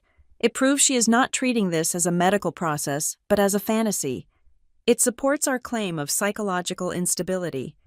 I stayed silent. I let them spin their narratives. I let my mother comment, "So beautiful," on every lie. I let my father tell his golf buddies he was getting a granddaughter. Their noise was my cover. Then, on Thursday evening, the silence broke in a way I didn't expect. I was heating up soup in my kitchenette when my phone rang. It was Gavin. I hesitated. Daphne had told me not to engage unless necessary, but something in the rhythm of the ring, or maybe just my own intuition, told me to answer. "Hello?" I said. "Can you meet me?" Gavin asked. He didn't say hello. His voice was low, hurried. "Not at the house. There is a coffee shop on 4th and Main, the one with the drive-thru. Can you be there in 20 minutes? "Why?" I asked. "I need to tell you something," he said. "Before the baby comes, please, Kenzie, just 10 minutes, I agreed. I drove to the coffee shop, parking in the darkest corner of the lot. I kept the doors locked. I kept my phone recording in my pocket. Gavin's car pulled up 2 minutes later. He got out and walked over to my window. He looked terrible. The confident, arrogant man from the nursery photo was gone. His eyes were rimmed with red. He hadn't shaved in 2 days. He looked like a man who was being eaten alive by his own conscience. I rolled the window down 3 inches. "What do you want?" "Gavin?" He leaned against the car, looking at the pavement. "I don't know if we are doing the right thing," he whispered. I felt a flicker of hope, not for us, but for him. "Then stop it," I said. "It is not too late. You can stop this insanity right now. You can acknowledge the contract. You can tell Briar no." "She is so fragile. Kenzie," he said, his voice cracking. "She believes it. She really believes it. If I take this away from her, it will kill her. And your parents, they are pushing so hard. They say this is the only way to keep the family whole." "My parents are not the ones who will go to jail for kidnapping," I said coldly. You are the one whose name is on the line. Gavin, do you really want to start fatherhood with a felony?" He looked up at me then. I saw the fear in his eyes. He was weak. He had always been weak, swayed by whoever shouted the loudest. For years, I had been the loudest voice, so he had followed me. Now, Briar and my parents were screaming, and he was following them. "I just wanted a family," he said, a tear slipping down his cheek. "I just wanted to be a dad." "You are going to be a dad," I said. "But you don't get to choose the mother just because you like her narrative better. I am the mother, Gavin. You can't edit me out." He opened his mouth to speak. He looked like he was about to fold. He looked like he was about to say, "Okay, let's stop." Then, his phone buzzed in his pocket. He pulled it out. He looked at the screen. I saw the caller ID light up. Diane, my mother. Gavin stared at the screen for a long second. Then, physically, I saw the door close. He straightened his spine. He wiped the tear away. He put the phone back in his pocket without answering. But the spell was broken. The puppet strings had been pulled. "I can't," he said, his voice hardening again. "It is too late. The baby belongs with Briar. She loves him more. You are just cold. Mackenzie, look at you. You are recording this, aren't you?" "Yes," I said. "See?" he sneered, backing away. That is why you shouldn't be a mother. You are a lawyer, not a mom. He got back in his car and drove away. I sat there for a moment, letting the adrenaline subside. He had come close to the edge, looked down at the truth, and decided the lie was safer. I felt a finality settle over me. There was no saving him. I drove back to the studio. I didn't sleep. I sat in the rocking chair, staring at the empty crib, waiting. The call came at 4:30 in the morning. It wasn't Gavin. It wasn't my parents. It was the automated notification from the Stonegate patient portal, linked to the insurance ID I had memorized. Patient admitted Murphy. Breyer, unit labor and delivery, status active labor. This was it. I stood up. I felt strangely calm. The shaking was gone. The fear was gone. There was only the mission. I called Elena. Go, was all I said. I called Daphne. She is checked in. I am already up, Daphne said. I am contacting the hospital legal desk now. The security team will be at the elevator. Meet me in the lobby in 20 minutes. I hung up. I walked to the small bathroom in the corner of the studio. I turned on the harsh overhead light and looked at myself in the mirror. I didn't look like the woman who had cried in Dr. Evans' office a year ago. I didn't look like the woman who had begged her husband to love her. My face was pale, but my eyes were dark and steady. I applied a coat of red lipstick, my war paint. I brushed my hair back into a sleek, severe bun. I put on the black blazer. I picked up the dossier. I am not going there to beg, I said to my reflection, my voice echoing in the small, tiled room. I am not going there to ask for permission. I am going to collect what is mine. I grabbed the car seat. I walked out of the studio and into the pre-dawn darkness. The countdown was over. The explosion was about to begin. The automatic doors of Stonegate Women's Center slid open with a pneumatic hiss that sounded like a seal breaking. The air inside was crisp, smelling of floor wax and antiseptic, the scent of controlled chaos. I walked in the center of a phalanx. To my left was Daphne Monroe, carrying her leather briefcase like a shield. To my right was Elena, my witness, holding a notepad and looking grimly determined. We did not stop at the general information desk. We walked straight to the elevators, bypassing the bewildered night security guard, who started to rise from his chair until Daphne flashed her badge and the court order in a single, fluid motion. Legal counsel, she said, not breaking stride. Expected on the 4th floor. The elevator ride was silent. The mirrored walls reflected a woman I barely recognized. I was wearing the black blazer I had packed. My spine was a steel rod. My hands, resting by my sides, were perfectly still. I was not a wife coming to support her husband. I was not a sister coming to hold a hand.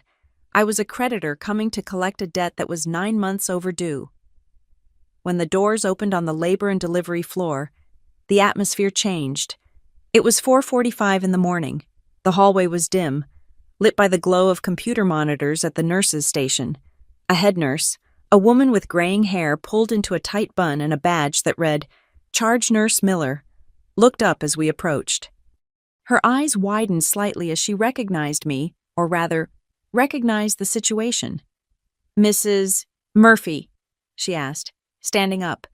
"Ms. Murphy," I corrected gently. "Mackenzie, this is my attorney, Daphne Monroe." Daphne stepped forward, placing the yellow envelope on the high counter. "We are here pursuant to the emergency custody order filed with Judge Holloway regarding the patient in room 412, Breyer Murphy. We need to verify that the security protocols are active." Nurse Miller didn't even look at the papers. She tapped her keyboard, her face illuminated by the blue light of the screen. "The flag is on the file," she confirmed, her voice low. "Patient admitted at 4 centimeters. She is currently at 8. We have security stationed at the fire exit, as per the risk assessment. Dr. Henderson is the attending physician. She has been briefed that no birth certificate paperwork is to be issued to the biological father without your wet signature." "And the access?" Daphne asked. "You are the legal mother." Nurse Miller said, looking me in the eye. "You have unrestricted access. The father, Mr. Murphy, has been trying to bar entry to anyone but family. But legally, you are the only parent on record who matters right now. Thank you, I said. They are in room 412, the nurse said, pointing down the hall. It is a bit loud in there. I nodded. I turned to Elena. Stay by the door. Record the time of entry. If anyone touches me, you call the police immediately. Got it, Elena whispered. I walked down the corridor. The floor tiles were speckled gray, counting down the steps to the end of my marriage and the beginning of my motherhood. I could hear voices before I even reached the door. You can do this, sweetie. Just breathe. That was my mother, Diane. She is doing great. She is a natural. That was my father, Frank. I am right here, Bree. I am not going anywhere. That was Gavin. They were a closed ecosystem, a perfect, hermetic bubble of delusion. I didn't knock. I pushed the heavy door open and stepped inside. The room was bathed in the warm, golden light of the bedside lamps, a stark contrast to the harsh hallway. Briar was propped up in the bed, sweat matting her hair to her forehead, her face contorted in a grimace of pain. Gavin was standing by her left shoulder, wiping her face with a cloth. My parents were at the foot of the bed. For a split second, no one moved. It was a tableau of a family interrupted. Then, Gavin looked up. The color drained from his face so fast it looked like a physical shutter closing. Mackenzie, he breathed. The name hit the room like a grenade. My mother spun around. Her eyes went wide, then narrowed into slits of fury. What are you doing here? We told you to stay away. This is a private moment. It is a medical procedure, I said, my voice cutting through the humid, warm air of the room. Involving my son. There is nothing private about it. Gavin let go of Briar's hand and took a step toward me. His posture was aggressive, defensive. Get out, Mackenzie. Don't do this. Not now. She is in transition. You are going to stress her out. I am not doing anything. Gavin, I said, holding my ground. Daphne stepped up beside me, silently presenting the clipboard with the court order. I am simply executing the document you signed. Article 14. I am required to be present for the birth to authorize the release of the child. She is ruining it, Briar wailed from the bed. It was a high, thin sound. Get her out. She is stealing my moment. Security, my father barked, looking around for a call button. Call security. Get this woman out of here. Security is already here, Frank, Daphne said coolly. 2 uniformed hospital security guards stepped into the doorway behind us. They weren't looking at me. They were looking at my father, who had started to advance toward me with his fists clenched. Sir, one of the guards said, his voice bored but heavy with threat. Step back. Ms. Murphy has the legal right to be here. If you cause a disturbance, we will escort you from the building. Frank froze. He looked at the guards, then at me. She is your daughter, he hissed. Briar is your sister. How can you be so cold? Family is supposed to protect each other. Family, I repeated, the word tasting like ash in my mouth. Family doesn't plot to kidnap a child for 9 months. Family doesn't lie about dilation. Family doesn't rewrite names on a birth certificate. We were doing it for the baby, Diane screamed. She was crying now. Ugly. Hysterical tears. He needs a mother who is warm, who is present. Look at you. You are dressed for a board meeting. You don't have a maternal bone in your body. I am dressed for court, I corrected her. Because that is where you forced me to live. I walked past them. I walked past the hatred in my mother's eyes and the impotence in my father's stance. I walked to the side of the bed opposite Gavin. Briar looked up at me. Her eyes were glassy, dilated with pain and adrenaline. She looked young, terrified, and for a second, I felt a flicker of the old instinct, the twin instinct to comfort her. But then she spoke. He is mine, she wheezed, clutching her stomach as another contraction hit. I feel him. Kenzie, you don't know what it is like. He knows my heartbeat. He calms down when I speak. You can't paper over a bond. It is spiritual. She was playing the card Valerie had warned me about, the mystical bond defense. I looked down at her. I didn't yell. I didn't cry. I leaned in close, so only she and Gavin could hear me clearly. "You feel him," I said softly. "Because I paid $20,000 for the transfer. You feel him because I paid your rent so you could rest.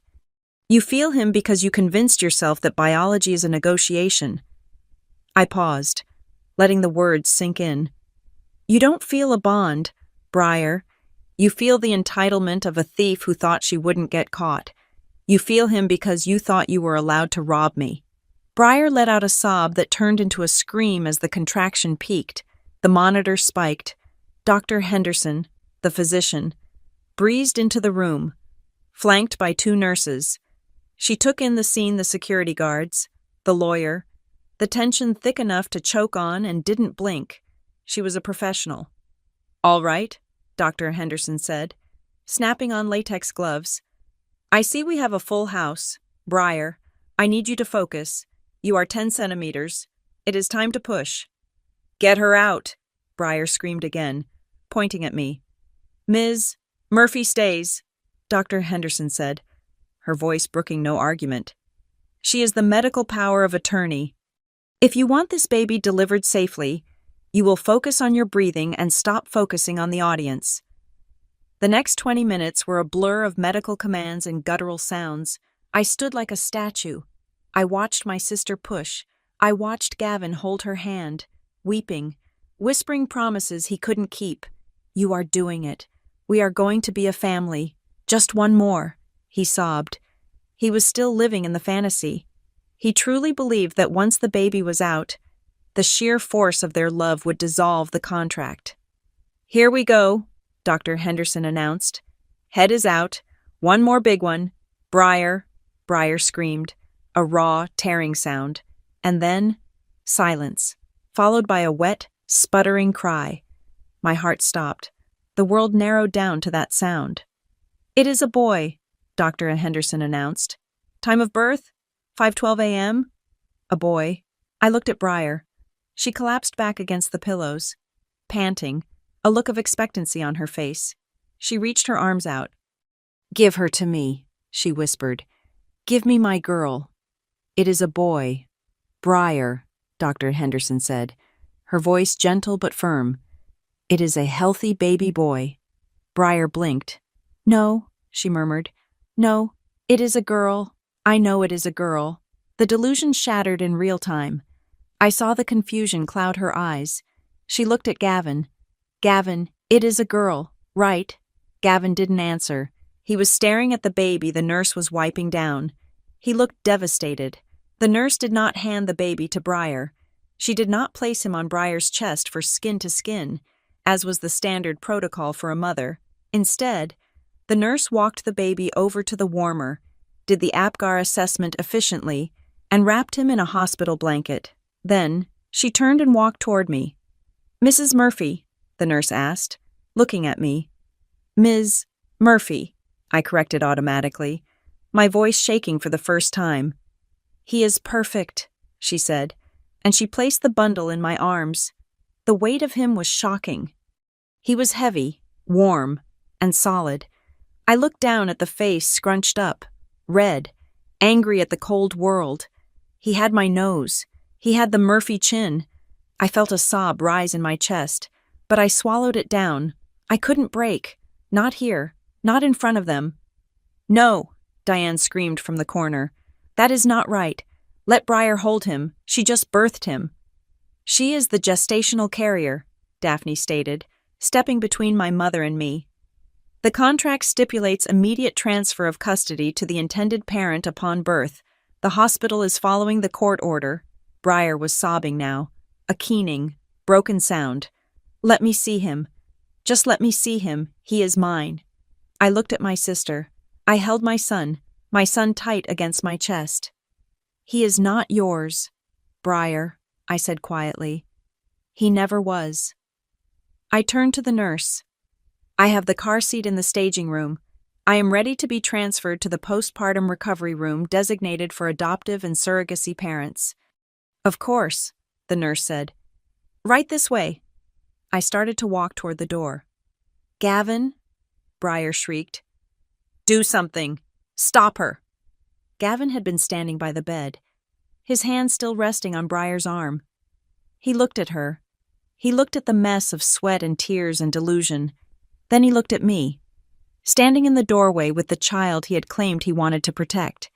He looked at his parents, who were shouting at the security guards. He looked like a man waking up from a long, feverish dream to find his house had burned down while he slept. He let go of Briar's hand.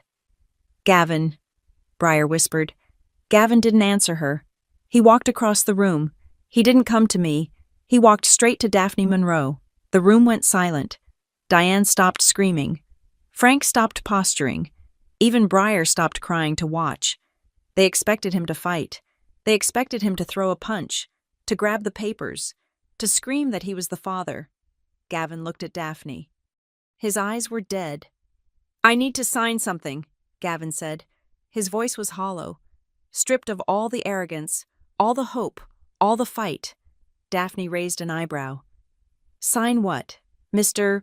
Murphy, we are not negotiating custody in a delivery room." "Not custody," Gavin said. He looked at me then. He looked at the baby in my arms. There was no love in his eyes anymore. There was only a terrible, crushing realization of the ruin he had caused. "I need to sign the voluntary termination of parental rights," he said. "What?" Diane gasped. "Gavin, no." "I need to sign it," Gavin repeated, his voice rising, cracking with a sudden, violent intensity. "Right now, get the paper. I am done." The silence in the delivery room was absolute. It was the kind of silence that follows a structural collapse, the dust settling over the ruins of what used to be a family. Gavin stood in the center of the wreckage, looking at me with eyes that were no longer calculating or affectionate.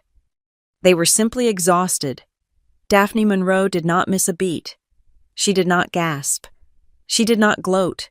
She simply reached into her briefcase and pulled out a document that was stapled and flagged with a yellow sticky note. It was the stipulation for sole legal and physical custody. "This grants Mackenzie Murphy full decision-making authority regarding medical, educational, and religious upbringing," Daphne said, her voice echoing off the tile walls.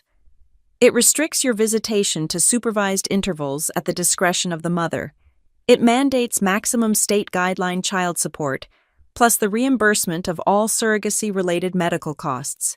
Is that what you want to sign, Mr. Murphy?" "Gavin, my mother," Diane shrieked. She lunged forward, grabbing his arm. "Do not sign that. You are tired. You are emotional. We can fix this. We can go to mediation." Gavin ripped his arm away from her grip with a violence that made her stumble back. "There is no fixing this, Diane," Gavin said.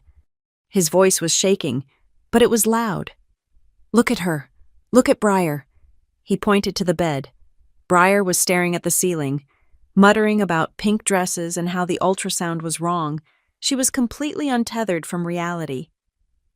"I can't raise a child in this," Gavin said, his voice cracking. I thought we were building a family, but we weren't. We were building a trap for Mackenzie, and I am done holding the shovel. You are a coward," my father, Frank, roared. "After everything we did for you, we took you in. We treated you like a son." "You treated me like an accomplice," Gavin spat back. Then, he reached into his pocket. He pulled out his phone. "I knew you would turn on me," Gavin said. He looked at me, his expression pleading for a shred of forgiveness I did not have to give.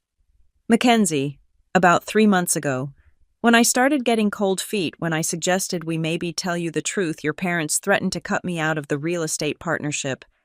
They told me I had to stay the course." He tapped the screen. "So I started recording," he said. He hit play. The audio was tinny, but the voices were unmistakable. It was a conversation from a Sunday dinner I hadn't been invited to. Diane's voice. "We just need to keep Mackenzie isolated until the baby comes. If she feels like she is lost, she will retreat. She always retreats. We just need to make Briar look like the victim." Frank's voice. "The contract is just paper. If Gavin holds the baby first, possession is 9/10 of the law. We just need to push Mackenzie out of the picture physically. Change the locks if you have to. Briar's voice. She doesn't deserve him anyway. She's too cold. She treats him like a spreadsheet. I am the only one who really loves him. Gavin hit stop. The room was frozen. The nurses were staring at my parents with open disgust. Doctor. Henderson crossed her arms, looking from Frank to the security guards, silently authorizing them to intervene if necessary. My mother's face had gone the color of old ash. She looked at the phone, then at me. Mackenzie, she stammered, you have to understand. We were worried about the baby. You were plotting to steal him, I said. My voice was low, devoid of the anger they expected. I felt nothing for them. The cord had been cut long before the doctor used her scissors today. You were conspiring to alienate a mother from her child. That is not love. Mom, that is a crime. I turned to Gavin. Sign the papers. Gavin took the clipboard from Daphne. He did not hesitate. He signed his name on the line for father. He signed the waiver of notice. He signed the agreement to pay 100% of the legal fees. I am sorry, he whispered as he handed the clipboard back to Daphne. I know it doesn't matter now, but I didn't want him to grow up in a lie. He deserves the truth, and the truth is, you are the only one who fought for him fairly. You are right, I said. It doesn't matter now, but thank you for doing the one decent thing you have done in 9 months. I turned to the bed. Briar was sitting up now. The reality was starting to seep in through the cracks in her delusion. She saw Gavin standing apart from her. She saw me holding the baby. She saw the papers in Daphne's hand. Gavin, she whimpered, what about the nursery? What about us? There is no us. Briar, Gavin said, not looking at her. I am going to stay at a hotel. You should probably go back to your apartment. Briar let out a sound that was half laugh, half sob. But I am the mom. Everyone says so. Mom said so. I stepped closer to the bed. I adjusted the blanket around my son Thomas. I had already named him in my heart. Briar, I said. She looked at me. Her eyes were wet, red-rimmed, and full of a terrifying emptiness. You thought this was a performance, I said. You thought if you wore the costumes and said the lines and posted the pictures, you would get the role. You thought motherhood was about the attention. I looked down at Thomas. He was sleeping, oblivious to the war that had been fought for his existence. Motherhood is not a role you audition for, I said, looking back at her. And you have chosen the wrong stage. I turned to Daphne. Are we clear to leave? The hospital has cleared the discharge to you, Daphne said. The security team will escort us to the car. I will file the restraining order and the custody stipulation with the clerk's office at 9 o'clock sharp. Let's go, I said. I walked out of room 412.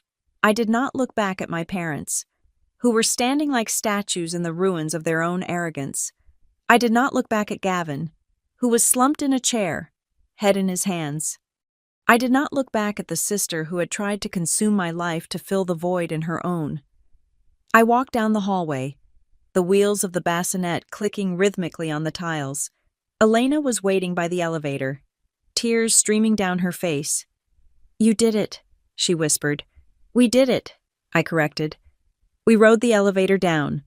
We walked out into the cool, gray morning air. The rain had stopped. The sky was beginning to bruise with purple and gold, the sun fighting its way over the horizon. I strapped Thomas into the car seat base I had practiced with for weeks. I got into the driver's seat. I locked the doors. And then, finally, I drove away. Epilogue. 14 months later. The wind off Lake Michigan was cold, but the sun was bright. I adjusted Thomas's hat, pulling the knit cap down over his ears. He giggled, grabbing my finger with a grip that was surprisingly strong. We were in Chicago. I had moved 3 weeks after the birth. I sold the house on Elm Street without ever stepping foot inside it again. I let the lawyers handle the liquidation of the furniture, the dismantling of the nursery Gavin had built. I took the money, my share, plus the reimbursement Gavin had agreed to, and I bought a brownstone in a quiet, family-friendly neighborhood in Lincoln Park. I had a new job as a director of risk management for a logistics firm. The hours were better, the pay was higher, but mostly, no one knew my name. No one knew the story of the Murphy twins. I had no contact with my parents. Daphne had secured a permanent protective order based on the harassment and the conspiracy revealed in Gavin's recording. They were legally barred from coming within 500 feet of Thomas or me. They sent cards to a P.O. box that Daphne's paralegal checked and shredded once a month. Gavin sent checks. He sent them on the 1st of every month, like clockwork. He had moved to the West Coast, taking a job in Seattle. He had seen Thomas twice, for 2 hours each time, in a supervised visitation center. He was awkward, sad, and distant. He was a stranger to my son, and Thomas looked at him with polite curiosity. Nothing more. Briar had vanished into the background noise of social media. Elena told me she had moved back in with our parents, that she was posting vague, spiritual quotes about healing and betrayal. She was still the victim in her own story. I didn't care. Her narrative had no power over me anymore because I wasn't reading the book. I sat on a park bench, watching Thomas try to wobble toward a pigeon. He fell onto his padded bottom and laughed, looking back at me for reassurance. "I see you," I called out to him. "You are okay. Get up." He stood up. He kept going. I took a deep breath of the crisp air. For so long, I had thought my life was a timeline that had been broken. I thought I had to fix it, to tape it back together with contracts and strategies. But looking at my son, I realized the timeline hadn't broken. It had just curved. I had built a fortress to protect him. I had turned my heart into a vault and my mind into a weapon. I had done things that nice girls don't do. I had recorded conversations. I had tracked finances. I had been cold. And because of that, my son was safe. He was happy. He was loved for exactly who he was, not for the fantasy he could fulfill for broken people. I picked Thomas up, pressing a kiss to his cool cheek. He smelled like wind and baby shampoo. "Let's go home," I whispered to him. We walked back toward the brownstone, leaving the shadows of the past where they belonged behind us. They thought they could write the story of my life. They thought they could edit me out of the picture and replace me with a softer, more compliant version. They thought biology was a suggestion and the law was a nuisance. But they forgot the first rule of risk management: never underestimate the person who has nothing left to lose. They thought they were writing a tragedy about a barren woman, but the person who signed the final line of their ending was Gavin, and the person who closed the book was me. Thank you so much for listening to this story.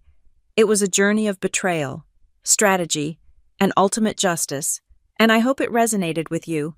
I would love to know where you are tuning in from today. Are you listening on your commute, while cooking dinner, or maybe relaxing before bed? Please leave a comment below with your location and your thoughts on Mackenzie's decision. Did she go too far, or was she completely justified? If you enjoyed this story, please subscribe to Maya Revenge Stories. Hit the like button to support the channel, and don't forget to press the hype button so this story can reach and inspire even more people. Your support means the world to us.